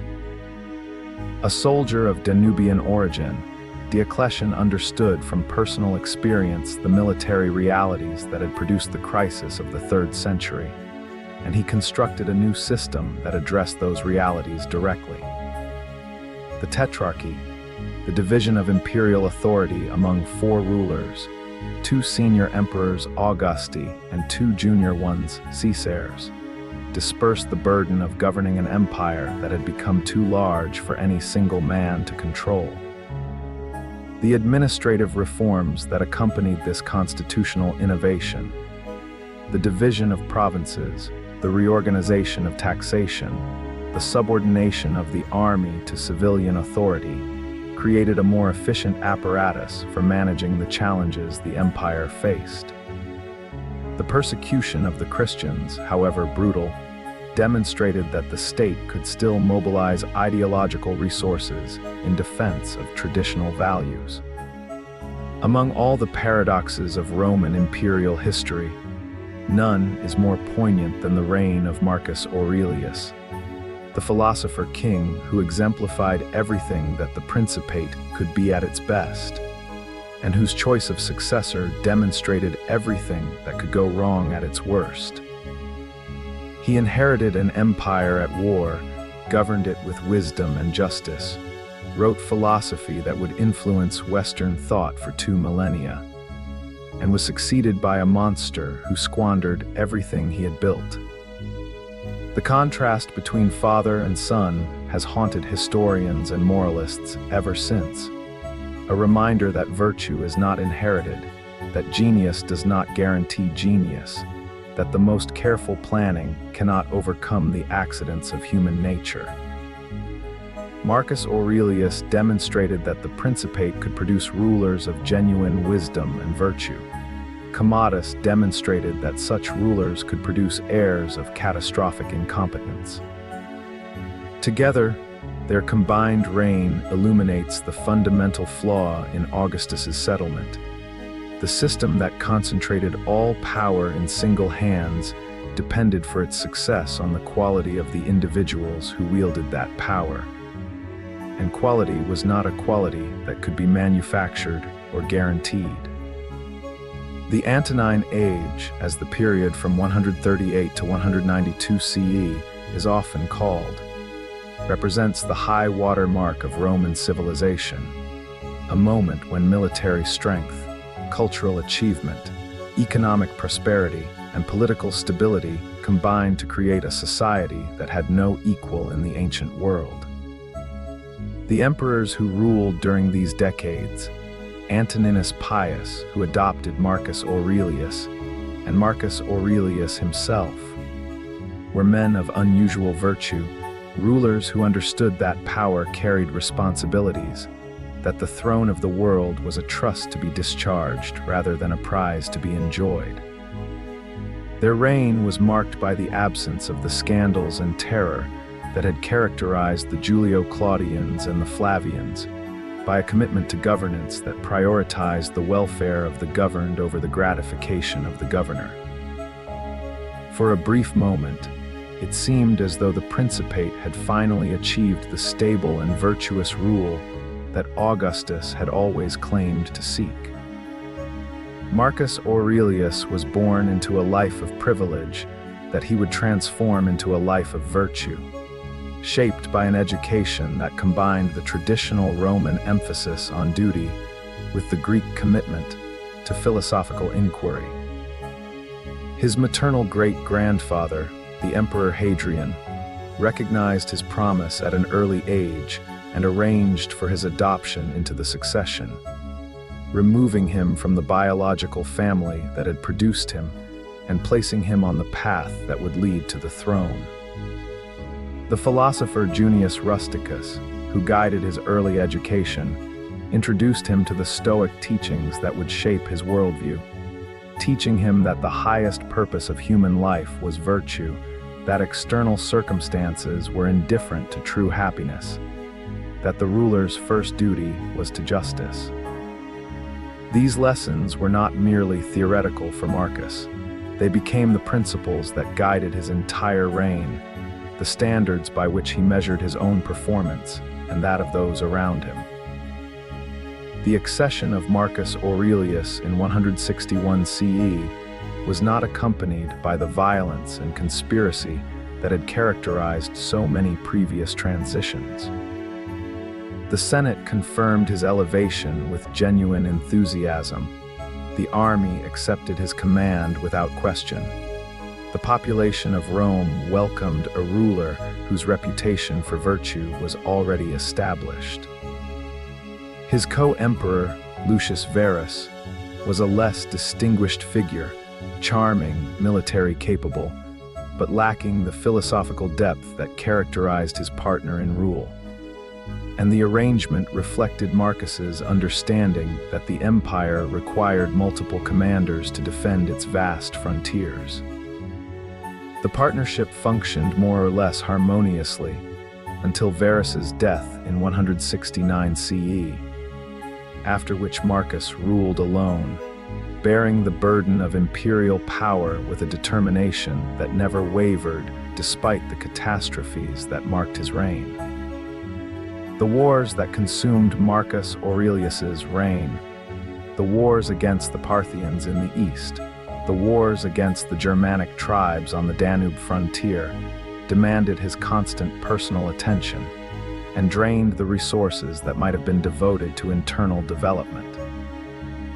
The emperor spent years in the field, sharing the hardships of his soldiers, leading campaigns that his predecessors had delegated to subordinates, demonstrating the Stoic virtue of leadership by example. The victories he achieved were real but costly. The defeats he suffered were survived but never forgotten. The pressures of warfare forced him to make decisions that contradicted his philosophical principles. The execution of enemies, the manipulation of senatorial opinion, the use of terror to maintain loyalty. And these contradictions weighed on a man who had believed that virtue and power could be reconciled. The personal losses that marked Marcus Aurelius's reign compounded the political pressures he faced. His wife Faustina, whom he had married in the traditional Roman manner and whom he genuinely loved, died in 175 CE, a loss that left a void in his personal life that nothing could fill. His children, 13 in number, of whom only one son and 4 daughters survived to adulthood, provided the succession that the system required, but the surviving son Commodus showed from an early age the signs of a character that would prove catastrophic.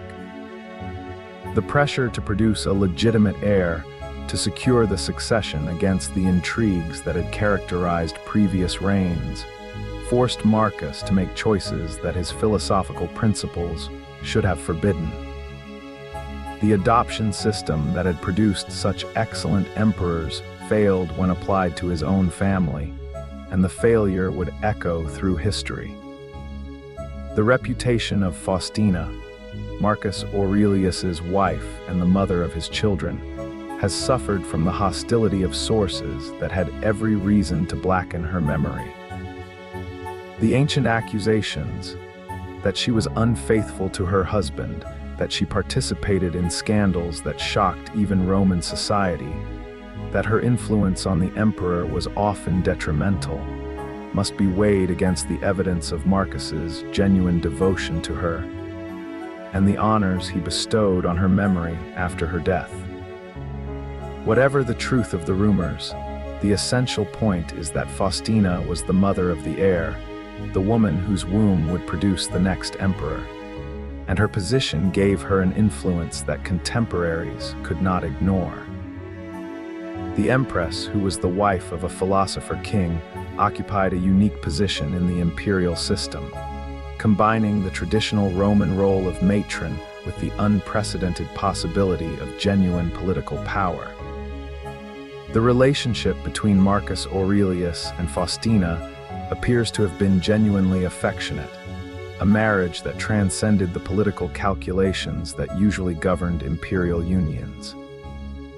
The letters that survived between them, though fragmentary, suggest a warmth that was unusual in the aristocracy of the time, a mutual respect that bordered on love. When Faustina died, Marcus delivered a funeral oration that praised her virtues in terms that, even if inflated by the conventions of the genre, suggest genuine grief. The temple he built in her honor, the titles he conferred on her memory, the cults he established to perpetuate her worship, all of these commemorations reflected a loss that went beyond the political. The philosopher-emperor had loved his wife, and her death left him vulnerable in ways that his public persona concealed. The children of Marcus and Faustina occupied an ambiguous position in the succession calculations, their claim to the throne based on birth, but their qualifications for rule entirely uncertain. The 5 daughters who survived to adulthood were married to prominent senators and equestrians, their marriages arranged to strengthen the dynasty and provide potential allies for their eventual brother emperor. The sole surviving son, Commodus, was the focus of intense attention from birth, his education supervised by the finest teachers available, his preparation for rule beginning at an age when most children were still learning to walk. The pressure on this child must have been enormous. The expectations placed on his shoulders must have seemed impossible to satisfy. Whatever potential he might have possessed was crushed by the weight of what he was expected to become. Commodus was 16 years old when his father made him co-emperor, a decision that Marcus Aurelius made with obvious reluctance, but with the apparent conviction that there was no alternative. The young prince had shown signs of instability from an early age: vanity, cruelty, a capacity for violence that his tutors struggled to control, but the succession was not something that could be delayed indefinitely. The adoption system that had produced the Antonine emperors worked only when there were suitable candidates to adopt, and Marcus had no suitable candidate except his own son. The result was a co-regency that placed unlimited power in the hands of a young man who was manifestly unprepared to exercise it. A catastrophe waiting to happen that would unfold over the final years of his father's life and continue long after his death. The education that Commodus received was in theory the best that Roman civilization could provide. Tutors selected for their learning and virtue, and curriculum that combined philosophy and rhetoric, physical training that prepared him for the military command he would eventually inherit. In practice, the education failed entirely, producing a ruler whose intellectual limitations were matched only by his moral deficiencies. The young prince showed no interest in philosophy or governance, no capacity for the self-discipline that his father's stoicism demanded, no understanding of the responsibilities that the throne imposed. What he did possess was an immense sense of entitlement, a conviction that he deserved everything because he was the son of the emperor, a willingness to use violence against anyone who challenged his wishes. By the time Marcus Aurelius died in 180 CE, his co-emperor was already demonstrating the signs of the reign of terror that would follow. The death of Marcus Aurelius in 180 CE, reportedly while he was on campaign against the Germanic tribes, supposedly expressing reluctance to leave his son to govern alone, marked the end of the Antonine Age and the beginning of a new and darker era. The philosopher-emperor who had exemplified the Principate's potential for virtue was succeeded by a ruler who would demonstrate its potential for vice, a son who would squander everything his father had built. The transition was peaceful in the sense that no violence accompanied it, but the peace was illusory, a temporary lull before the storm that Commodus would unleash. The legions that had served Marcus with loyalty accepted his son as their emperor. The Senate that had honored the father ratified the succession. The population that had benefited from the father's rule awaited the son's reign, with the resignation of people who understood that their fates were determined by forces beyond their control. The reign of Commodus was a catalogue of horrors that matched or exceeded anything in the Julio-Claudian dynasty, a demonstration that the Principate could produce monsters of unprecedented ferocity. The young emperor who had shown signs of instability during his co-regency now revealed himself fully, his vanity, his cruelty, his complete disregard for the welfare of his subjects. He renamed the months of the year after himself, declaring himself the equal of the gods whose names they had borne. He appeared in the arena as a gladiator, fighting combats that were rigged to ensure his victory, receiving the applause that he craved. He surrounded himself with favorites who exploited his weaknesses, who directed his paranoia toward potential rivals, who accumulated fortunes through the systematic looting of the treasury. The sexual scandals that characterized Commodus's reign surpassed even those of Nero, a remarkable achievement given the competition. The emperor's relationships with his numerous favorites, male and female alike, were conducted with a disregard for propriety that shocked observers accustomed to imperial eccentricity.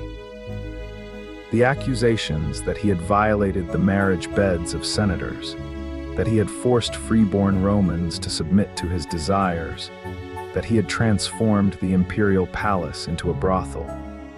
These charges were not merely hostile propaganda, but reflections of behavior that was widely observed and universally condemned. The distance between the emperor and his subjects had become so great, the disconnection between his perceptions and reality so complete, that he no longer understood why his behavior was scandalous. The conspiracy that ended Commodus's life in 192 CE was organized by the woman who knew him best, his concubine Marcia, and executed by the man who served him most closely, his chamberlain Eclectus. The details of the plot, how Marcia discovered a list of potential victims that included herself, how she and Eclectus persuaded the Praetorian prefect Pertinax to participate, how the assassination was carried out in the emperor's bath, reveal the complete isolation of a ruler who had alienated everyone around him. When the guards finally broke into the palace to rescue their emperor, they found him already dead, his body disposed of by those who had killed him. The reign of the monster had ended, but the system that had produced him remained, waiting for the next catastrophe. The Praetorian Guard was never merely a military unit, never simply the household troops whose official function was to protect the emperor's person. From its establishment by Augustus in the closing years of the Republic, the Guard occupied an ambiguous position in Roman political life, a force that was simultaneously essential and dangerous, loyal and treacherous, the emperor's protection and his greatest threat. The men who served in its ranks were recruited from the finest soldiers in the empire, veterans of the most demanding campaigns, conditioned to follow orders and to eliminate threats with clinical efficiency. Their oath bound them to the emperor personally rather than to the state, a distinction that would prove crucial in the crises to come. When the emperor who commanded their loyalty died or was overthrown, the Praetorians discovered that their skills were transferable, that their support could be sold to the highest bidder, that the throne of the world was a prize within their grasp. The physical headquarters of the Praetorian Guard, the Castra Praetoria constructed on the northeastern edge of Rome, became a symbol of the power they wielded. The fortified camp, with its barracks and training grounds, its armory and treasury, stood apart from the city it was designed to protect, a constant reminder that the force that defended the emperor could also threaten him. The emperors who built or expanded the camp, who paid for its amenities and ensured its loyalty, understood that they were dealing with an institution that could turn against them at any moment. The Praetorians expected to be rewarded for their service, their pay higher than that of ordinary legionaries, their privileges more numerous, their influence more pervasive. When these expectations were not met, when emperors proved stingy or suspicious, the consequences were swift and often fatal. The first Praetorian emperor was Sejanus, the prefect who dominated the reign of Tiberius during its later years, and his example established the pattern that would recur throughout the imperial period. Sejanus was not technically an emperor. He never claimed the purple, never ruled in his own name. But he exercised the power of one, controlling access to the emperor, directing policy, eliminating rivals, building a power base that eventually threatened Tiberius himself. His fall in 31 CE, when the emperor finally recognized the danger his protege represented, demonstrated both the potential and the limitations of Praetorian power. The Guard could make and unmake favorites, could dominate an aging emperor, could terrorize the Senate, but they could not ultimately override the man who controlled the military resources of the entire empire. The lesson was learned by future prefects, who would be more careful in their ambitions, more subtle in their methods, more patient in their timing. The assassination of Caligula in 41 CE was organized by Praetorian officers who had concluded that the emperor's survival threatened their own lives. And the aftermath of that assassination revealed the Guard's understanding of their political importance. When the conspirators realized that their action had left a vacuum at the heart of the regime, they searched for a successor who would owe his position to their support, eventually discovering the obscure Claudius hiding behind a curtain in the imperial palace. The Praetorians who proclaimed him emperor had not planned to elevate a particular candidate. They had simply recognized an opportunity and taken it. Claudius, whose entire career had been marked by an ability to survive by appearing harmless, understood immediately what the situation required. He paid the Guard a bonus that exceeded their expectations, established precedents that enhanced their privileges, and ruled for 13 years as a grateful client of the men who had made him emperor. The arrangement between Claudius and the Praetorian Guard established a pattern that would be repeated throughout the remaining centuries of the empire. The emperor owed his position to military support, and that support had to be rewarded. The rewards took various forms: cash payments, land grants, exemptions from discipline, Chinese letter influence in matters of policy. The Guard came to understand itself as a political force whose backing was essential to any claimant of the throne, whose price had to be paid if the claimant wished to rule. This understanding transformed the relationship between emperor and Guard from one of command to one of negotiation, from a hierarchy of authority to a market in which power was bought and sold. The implications of this transformation were profound and lasting, contributing to the instability that would eventually destroy the Western Empire. The year of 4 emperors in 69 CE demonstrated the Praetorian Guard's ability to determine imperial succession on a grand scale, a demonstration that would shape Roman politics for centuries to come. When Galba refused to pay the bonus the Guard expected for supporting his elevation, the Praetorians turned to Otho, who promised more and delivered quickly. When Otho's position proved untenable after the military defeats that followed his accession, the Guard transferred their support to Vitellius, whose forces were advancing on Rome. When Vitellius's Germanic mercenaries alienated the Roman population and his own support crumbled, the Guard found themselves without a patron, their political capital spent on a losing cause. The lesson was clear: the Praetorians could make emperors, but they could not ultimately determine the outcome of civil wars that involved the frontier legions. Their market power was real but limited, effective in the capital, but irrelevant on the frontiers where real military power resided. The Flavian emperors who emerged from the chaos of 69 CE understood the dangers that Praetorian power represented, and their responses to those dangers shaped the institution's subsequent history.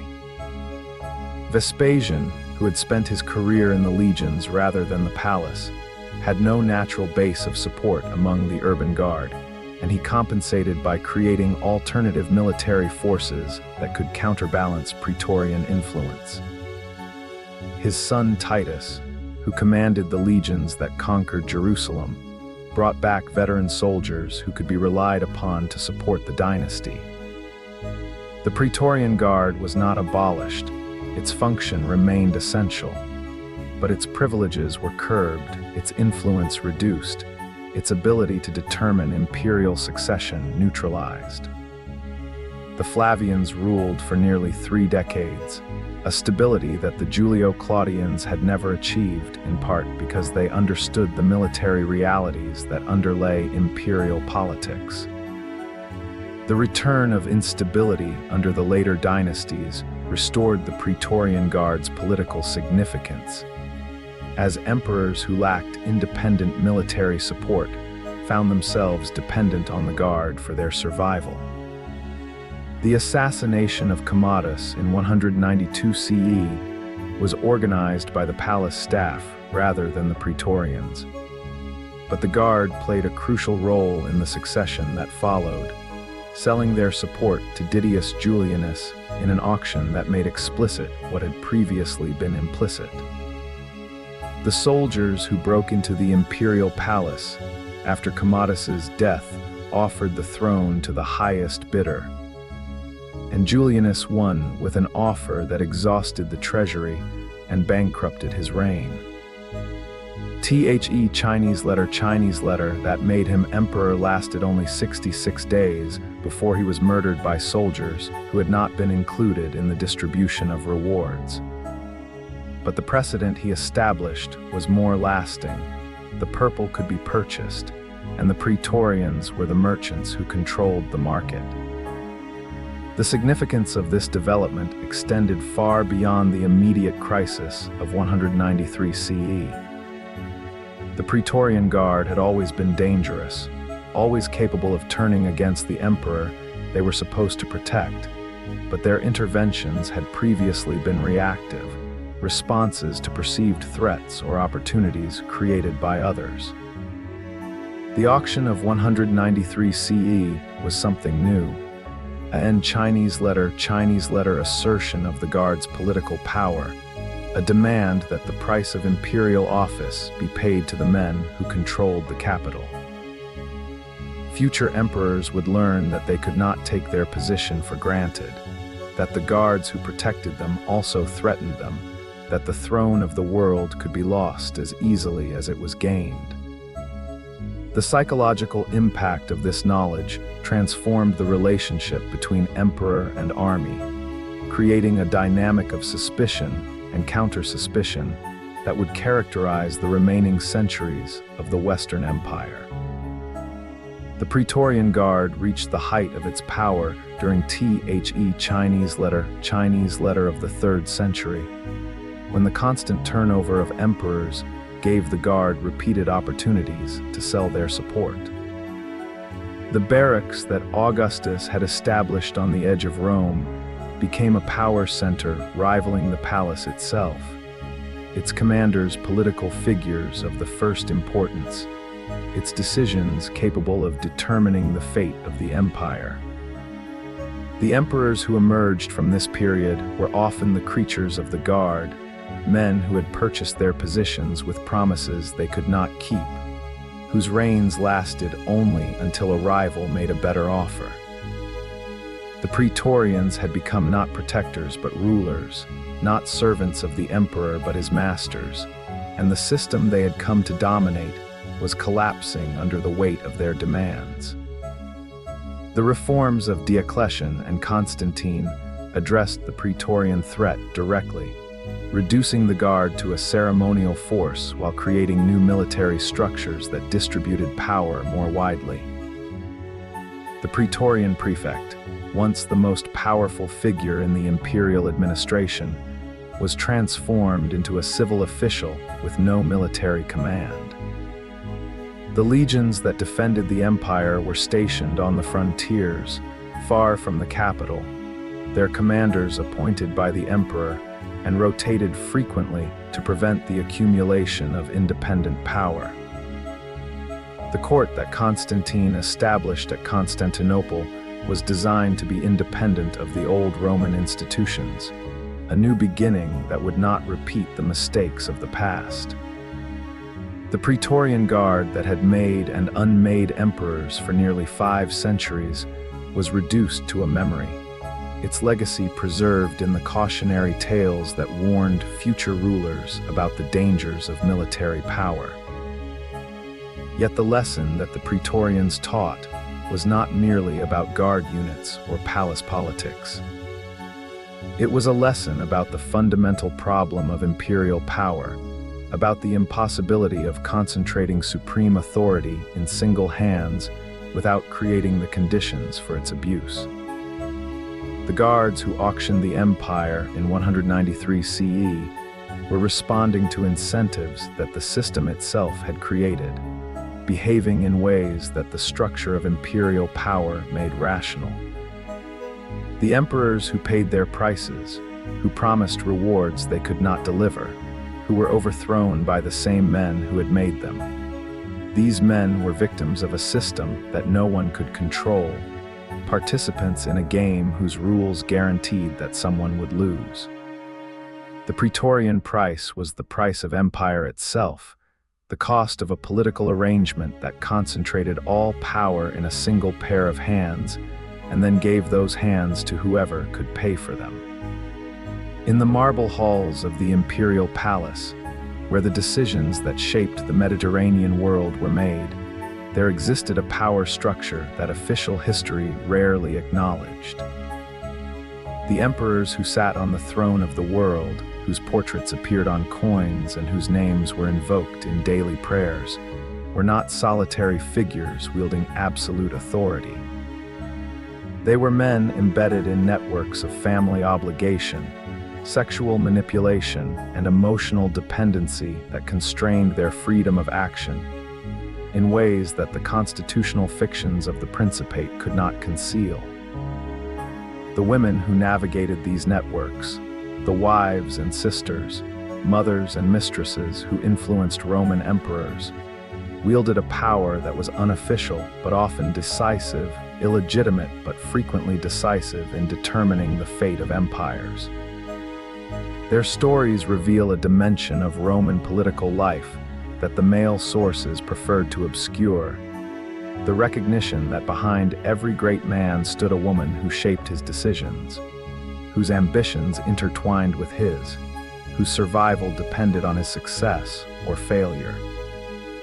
The Julio-Claudian dynasty that ruled Rome during the 1st century of the Principate established patterns of female influence that would persist for centuries. Augustus, the founder of the system, had married strategically and divorced ruthlessly, his female relatives serving as diplomatic assets in the marriage market that produced his heirs. Livia, his final wife, exercised an influence that scandalized traditionalists while remaining within the bounds of acceptable feminine behavior, her advice sought by the emperor in matters great and small, her sons elevated to the succession that biological connection alone could not guarantee. The dynasty that followed demonstrated both the potential and the dangers of female influence. Tiberius's mother Livian, Claudius's wives Messalina and Agrippina, Nero's mother Agrippina the Younger. Each woman demonstrated that the path to imperial power ran through the bedrooms and boudoirs of the palace, that the competition for the throne was as much a feminine as a masculine affair. Livia Drusilla, who became Augusta upon her husband's deification, established the template for imperial womanhood that her successors would either emulate or transgress. She married Augustus in 38 BCE, joining her to a man whose political needs had made divorce and remarriage a way of life, whose ambitions required a wife of impeccable aristocratic credentials. Livia brought to the union not only the blood of the old Roman nobility, but also a reputation for virtue that enhanced Augustus's claim to be restoring traditional values. She bore him no children. Her fertility had been exhausted by previous marriages, but she raised his stepchildren as her own, cultivating relationships that would prove crucial to the succession. When Augustus died in 14 CE, it was Livia who received the dying emperor's final kiss, who announced his death to the household, who supervised the transition of power to her son Tiberius. The respect she commanded, the influence she exercised, the wealth she accumulated, these were the measures of a feminine power that the constitutional arrangements of the Principate could not accommodate but could not eliminate. The techniques that Livia employed to maintain her position were studied by every subsequent imperial woman: cultivation of relationships with potential heirs, accumulation of wealth that could be deployed for political purposes, maintenance of an appearance of traditional virtue that deflected accusations of improper influence. She advised Augustus on matters of policy, her opinions sought and respected, her interventions in appointments and dismissals discreet but effective. She mediated between her husband and his difficult heir, smoothing tensions that might otherwise have produced catastrophic conflicts. She survived the deaths of her biological sons by positioning her stepson as her replacement, ensuring that the power she had accumulated would not evaporate when the emperor died. When Tiberius became emperor, she continued to exercise influence from behind the throne, her presence in the palace a constant reminder that the Principate was not solely a masculine affair.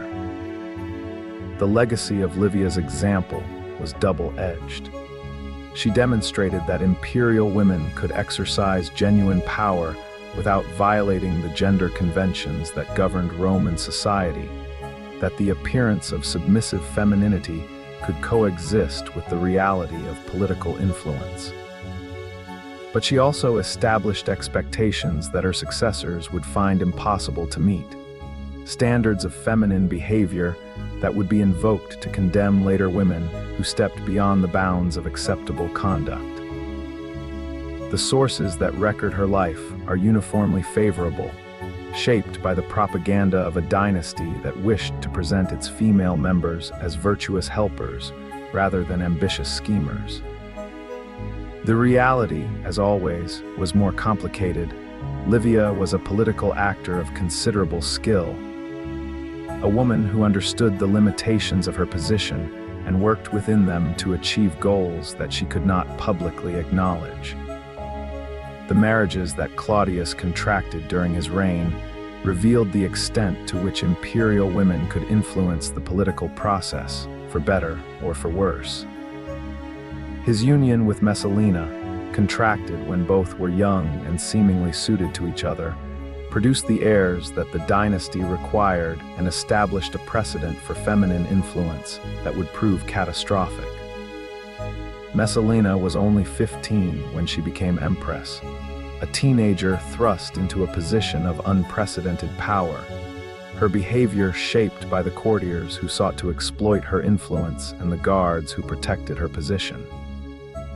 The accusations that survive of her conduct, the serial adulteries that transformed the imperial palace into a brothel, the competitions with prostitutes to demonstrate her sexual prowess, the systematic elimination of rivals through accusations of treason, may be exaggerated by hostile sources, but they capture an essential truth. The wife of an emperor who commanded resources beyond imagination was a force that could destabilize the regime. The downfall of Messalina in 48 CE demonstrated both the power and the vulnerability of imperial women, the capacity of their influence to reshape politics, and the ease with which that influence could be destroyed.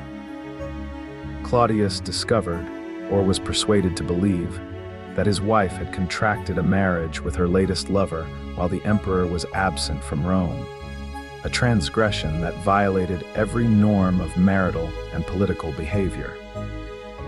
The execution that followed was carried out with a speed that suggested the emperor had been waiting for an excuse. The Praetorian Guard dispatched to kill the woman who had been their empress only hours before. The children she had borne, the future Emperor Britannicus and the daughter Octavia, were left without a mother, their prospects compromised by the scandal that had consumed their parent. Messalina's fate served as a warning to future imperial wives. The throne that elevated them could destroy them. The power that seemed absolute was always conditional on the emperor's continued favor. The marriage that followed, Claudio's union with Agrippina the Younger, demonstrated that lessons learned could be quickly forgotten, that the dynamics of imperial power reproduced themselves regardless of individual experience. Agrippina was the sister of Caligula, the niece of Claudius, a woman whose family had produced more than its share of emperors and conspirators. She brought to her marriage the ambition of her lineage and the survival skills that had kept her alive through the reigns of Caligula and Claudius, the capacity for manipulation and murder that characterized her house. Her son Nero, born from a previous marriage, became the focus of her ambitions, a pawn in her competition with Claudius's biological son Britannicus. The poisoning that eliminated Britannicus, traditionally attributed to Agrippina, though the evidence is ambiguous, cleared the path to the throne for her son and established her position as the most powerful woman in the Roman world. Agrippina, The younger's dominance of Nero's early reign represented the apotheosis of maternal influence in Roman imperial politics, a demonstration that the mother of the emperor could become the real ruler of the empire. She supervised her son's education from an early age, selecting tutors who would shape his character and worldview, ensuring that he understood his special status as the grandson of Germanicus and the great-nephew of Augustus. When Nero became emperor in 54 CE, following Claudius's conveniently timed death, Agrippina initially exercised the regency that his youth required, receiving ambassadors in the emperor's name, directing policy, making appointments. The relationship between mother and son during these years was a partnership of convenience, Agrippina providing the experience and connections that Nero lacked, Nero providing the authority that Agrippina could not legally claim. The transformation of this partnership into conflict revealed the dynamics that would characterize Nero's reign, the tension between maternal authority and masculine independence that would end in matricide. As Nero grew older, he chafed under his mother's supervision, seeking to assert his own authority against the woman who had dominated his life. The struggle that followed was conducted through the medium of sexual scandal, Nero's relationships with women who threatened Agrippina's position, meeting with maternal resistance that the emperor resented. The murder of his wife Octavia, arranged by Nero to please his mistress Poppaea Sabina, was followed by the murder of his mother. Agrippina killed in a botched assassination attempt and finished off by soldiers who found her wounded. The woman who had placed her son on the throne, who had guided his early reign, who had sacrificed everything for his advancement. This woman died by his command, her body disposed of in ways that the sources describe with horror.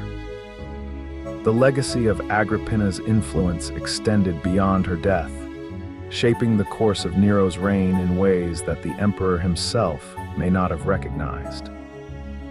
The patterns of behavior she had encouraged, the willingness to use violence against obstacles, the sense of entitlement that superseded traditional constraints, the capacity for emotional manipulation, continued after her removal. The Great Fire of Rome, the persecution of the Christians, the execution of potential rivals, the construction of the Domus Aurea, these catastrophes of Nero's reign can be traced back to the education his mother provided, the example she set, the values she instilled. Whether Agrippina would have approved of her son's behavior is unknowable. What is clear is that she had created a monster who acted on impulses she had helped to develop. The Severan dynasty that followed the chaos of the 2nd century brought a new model of feminine influence to imperial politics, one in which women exercised power more openly and more assertively than their Julio-Claudian predecessors. Julia Domna, the wife of Septimius Severus, was Augusta from the beginning of her husband's reign. Her philosophical sophistication and political acumen recognized in titles and honors that exceeded anything previous empresses had received.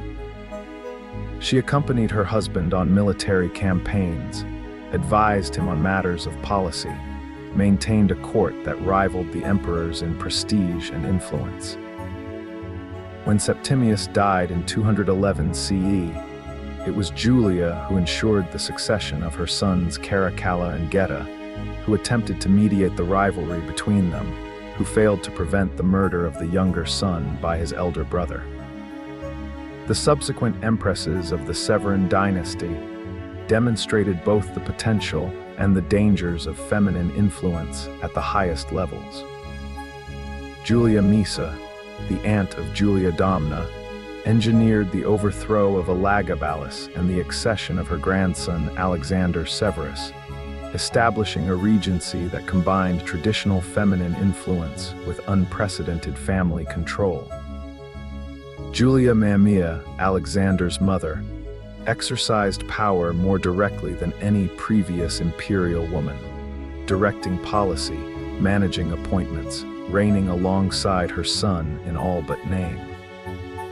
The ultimate failure of the Severan experiment, the assassination of Alexander by his own soldiers in 235 CE, the beginning of the crisis of the 3rd century, demonstrated that even the most sophisticated systems of feminine influence could not ultimately control the military forces that had become the arbiters of imperial power.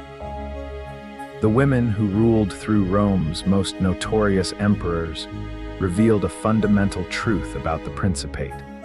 The system that concentrated all power in a single individual created conditions in which that individual's intimates exercised influence that was often more decisive than the formal authority of the throne.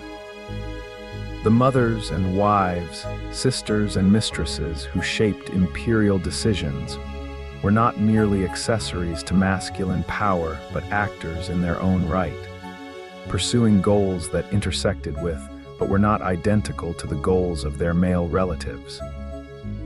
Their stories illuminate a dimension of Roman political life that official sources obscured, reminding us that the history of empires is always also a history of the domestic arrangements and personal relationships that determined who ruled and who obeyed. When the last emperor of the Western Roman world was deposed in 476 CE, the event passed almost without notice, a bureaucratic transition in a world that had grown accustomed to transitions. The barbarian chieftain who compelled Romulus Augustulus to abdicate did not see himself as destroying an empire, but merely as assuming the authority that the nominal emperor had never effectively exercised. The Eastern emperor who received the news in Constantinople, where the Roman tradition would continue for another millennium, acknowledged the change with a formality that acknowledged its significance without exaggerating its drama. The centuries of civil war, assassination, military anarchy, and institutional decay that had characterized the Western Empire had produced their inevitable conclusion. A realm so weakened by internal conflict that external conquest became merely a matter of time. The Principate that Augustus had established to preserve Roman greatness had produced instead Roman decline.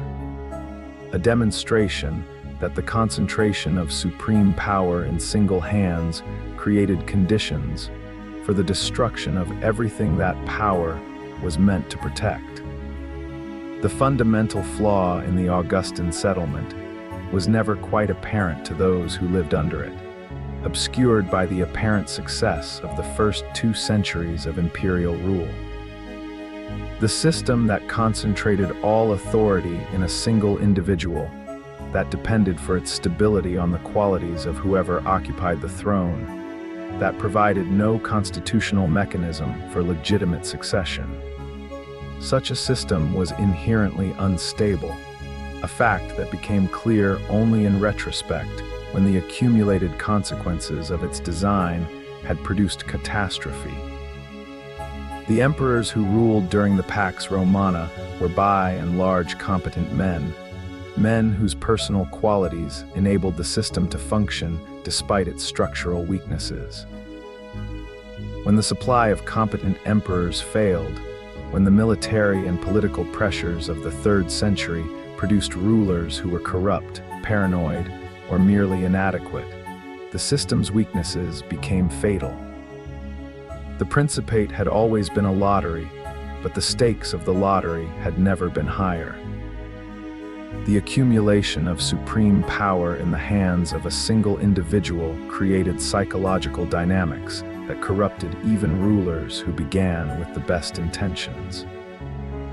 The emperor who inherited the throne of the world found himself isolated in ways that ordinary mortals could never understand, surrounded by potential assassins who might strike at any moment, dependent on advisors whose loyalty could not be trusted.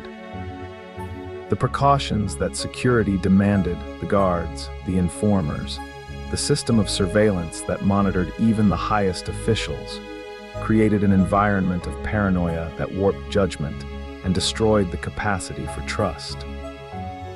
The emperors who ruled during the most turbulent periods of Roman history were often men who had been shaped by these dynamics, their personalities deformed by the pressures of power, their decisions driven by fears that were not entirely irrational.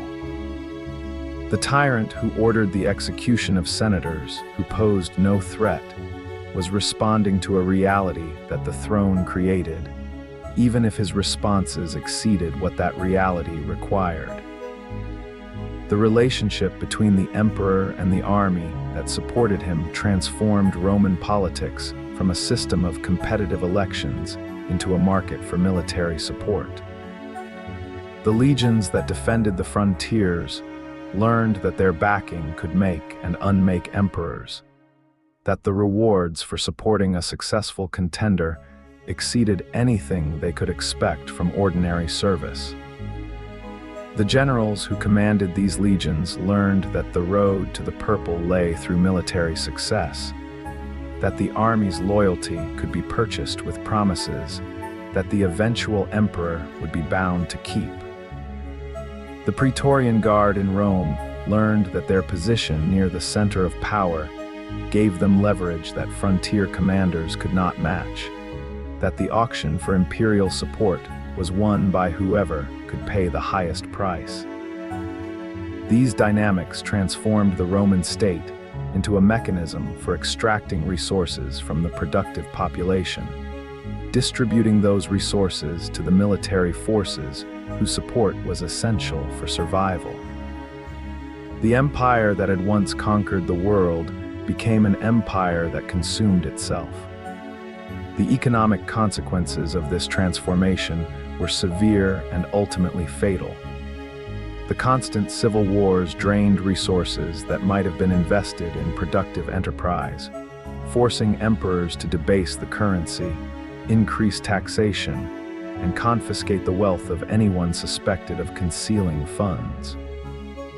The silver content of the Roman coinage declined to the point where the currency became worthless for transactions beyond the local level, destroying the commercial networks that had sustained Mediterranean prosperity.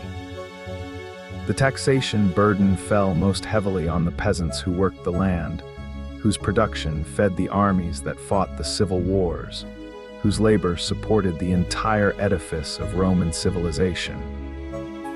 Many abandoned their farms, fleeing to cities where they could at least share in the grain dole, or retreating to the hinterland where they could escape the tax collector's grasp.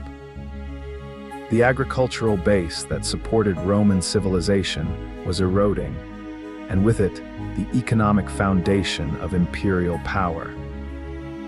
The constitutional arrangements of the Principate were always more appearance than reality, fictions maintained by emperors who needed to preserve the forms of republican government while exercising monarchical power. Augustus had understood that the Romans would not accept a king, that the memory of the Republic remained powerful enough to delegitimize any open assertion of monarchical authority. His solution was a system that preserved the institutions of the Republic, the Senate, the assemblies, the traditional magistracies, while stripping them of meaningful function, concentrating real power in imperial hands while maintaining the fiction that the emperor was merely the first citizen. This arrangement worked as long as emperors respected its spirit as well as its letter, as long as they observed restraints that were constitutionally unenforceable. When emperors like Caligula and Nero violated these restraints, when they announced their divinity and demanded worship, when they treated the Senate as a mere formality, the system began to break down. The breakdown of legitimacy manifested itself in various forms across the centuries of decline. The Senate, which had once been the supreme authority of the Roman world, was reduced to a ceremonial body that ratified decisions made elsewhere, its members valued for their wealth rather than their wisdom, their deliberations mere performances for audiences that cared nothing for their outcomes.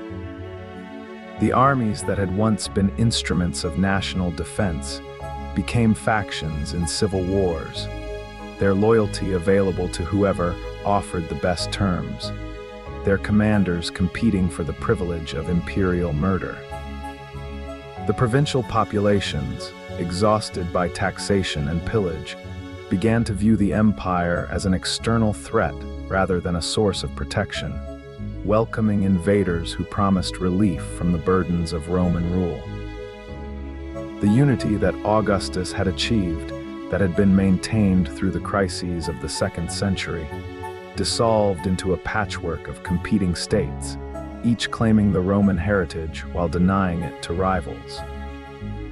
The religious dimension of this legitimacy crisis was particularly significant, as the traditional Roman polytheism provided no foundation for the claims of imperial divinity that some emperors advanced.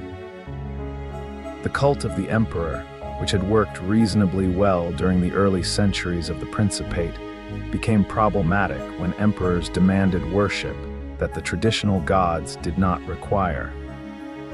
The Eastern cults that offered more emotional satisfaction, Mithraism, the worship of Isis, the Christianity that would eventually dominate, provided alternatives to Roman religion that appealed to populations weary of the contradictions of official piety. The persecution of Christians during various reigns served only to demonstrate the bankruptcy of the traditional system, the inability of the state religion to provide the spiritual coherence that a universal empire required. When Constantine legalized Christianity in 312 CE, he was acknowledging a reality that his predecessors had resisted. The old gods could no longer provide the legitimacy that the empire needed. The fall of the Western Roman Empire in 476 CE was not a single event, but the culmination of centuries of decline, the final acknowledgement of failures that had accumulated since the foundation of the Principate. The empire that Augustus had established to preserve Roman greatness had produced instead Roman decline, a demonstration that the concentration of supreme power in single hands created conditions for the destruction of everything that power was meant to protect. The emperors who had ruled during the centuries between the monsters and the philosophers, the soldiers and the artists, the mothers and the mercenaries, had all contributed to the outcome, their individual failings embedded in a system that guaranteed such failures would occur. The price of unbridled power was paid in blood and treasure, in shattered lives and ruined cities, in the dissolution of a civilization that had once seemed permanent as the mountains. The legacy of the Roman imperial experience extended far beyond the fall of the Western Empire, shaping the development of European civilization for millennia to come. The legal concepts that Roman jurists had elaborated, the administrative structures that efficient governors had refined, the cultural achievements of the Pax Romana. These survived the political collapse of the West, transmitted to successor kingdoms that claimed the Roman heritage. The Eastern Empire that continued from Constantinople until 1453 CE preserved Roman traditions while adapting them to changed circumstances, demonstrating that the Roman legacy was not inherently tied to the particular configuration of the Principate. The medieval kingdoms of Western Europe looked back to Rome as a model of civilization, their rulers adopting Roman titles and Roman law, their scholars studying Roman literature and philosophy.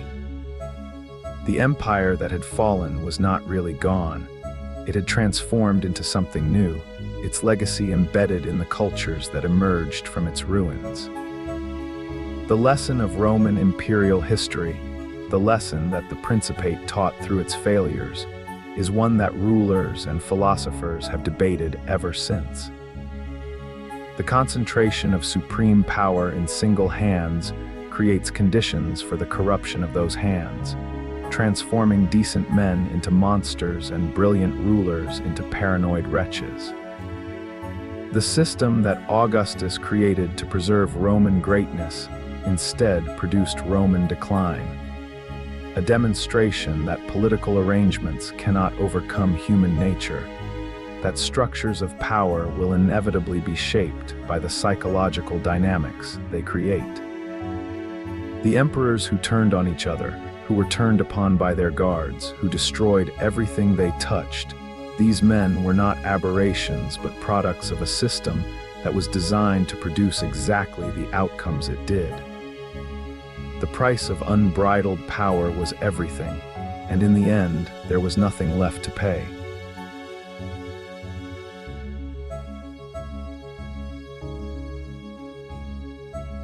This episode traced the systematic corruption of Roman governance from the founding of the Principate through the terminal decline of the Western Empire.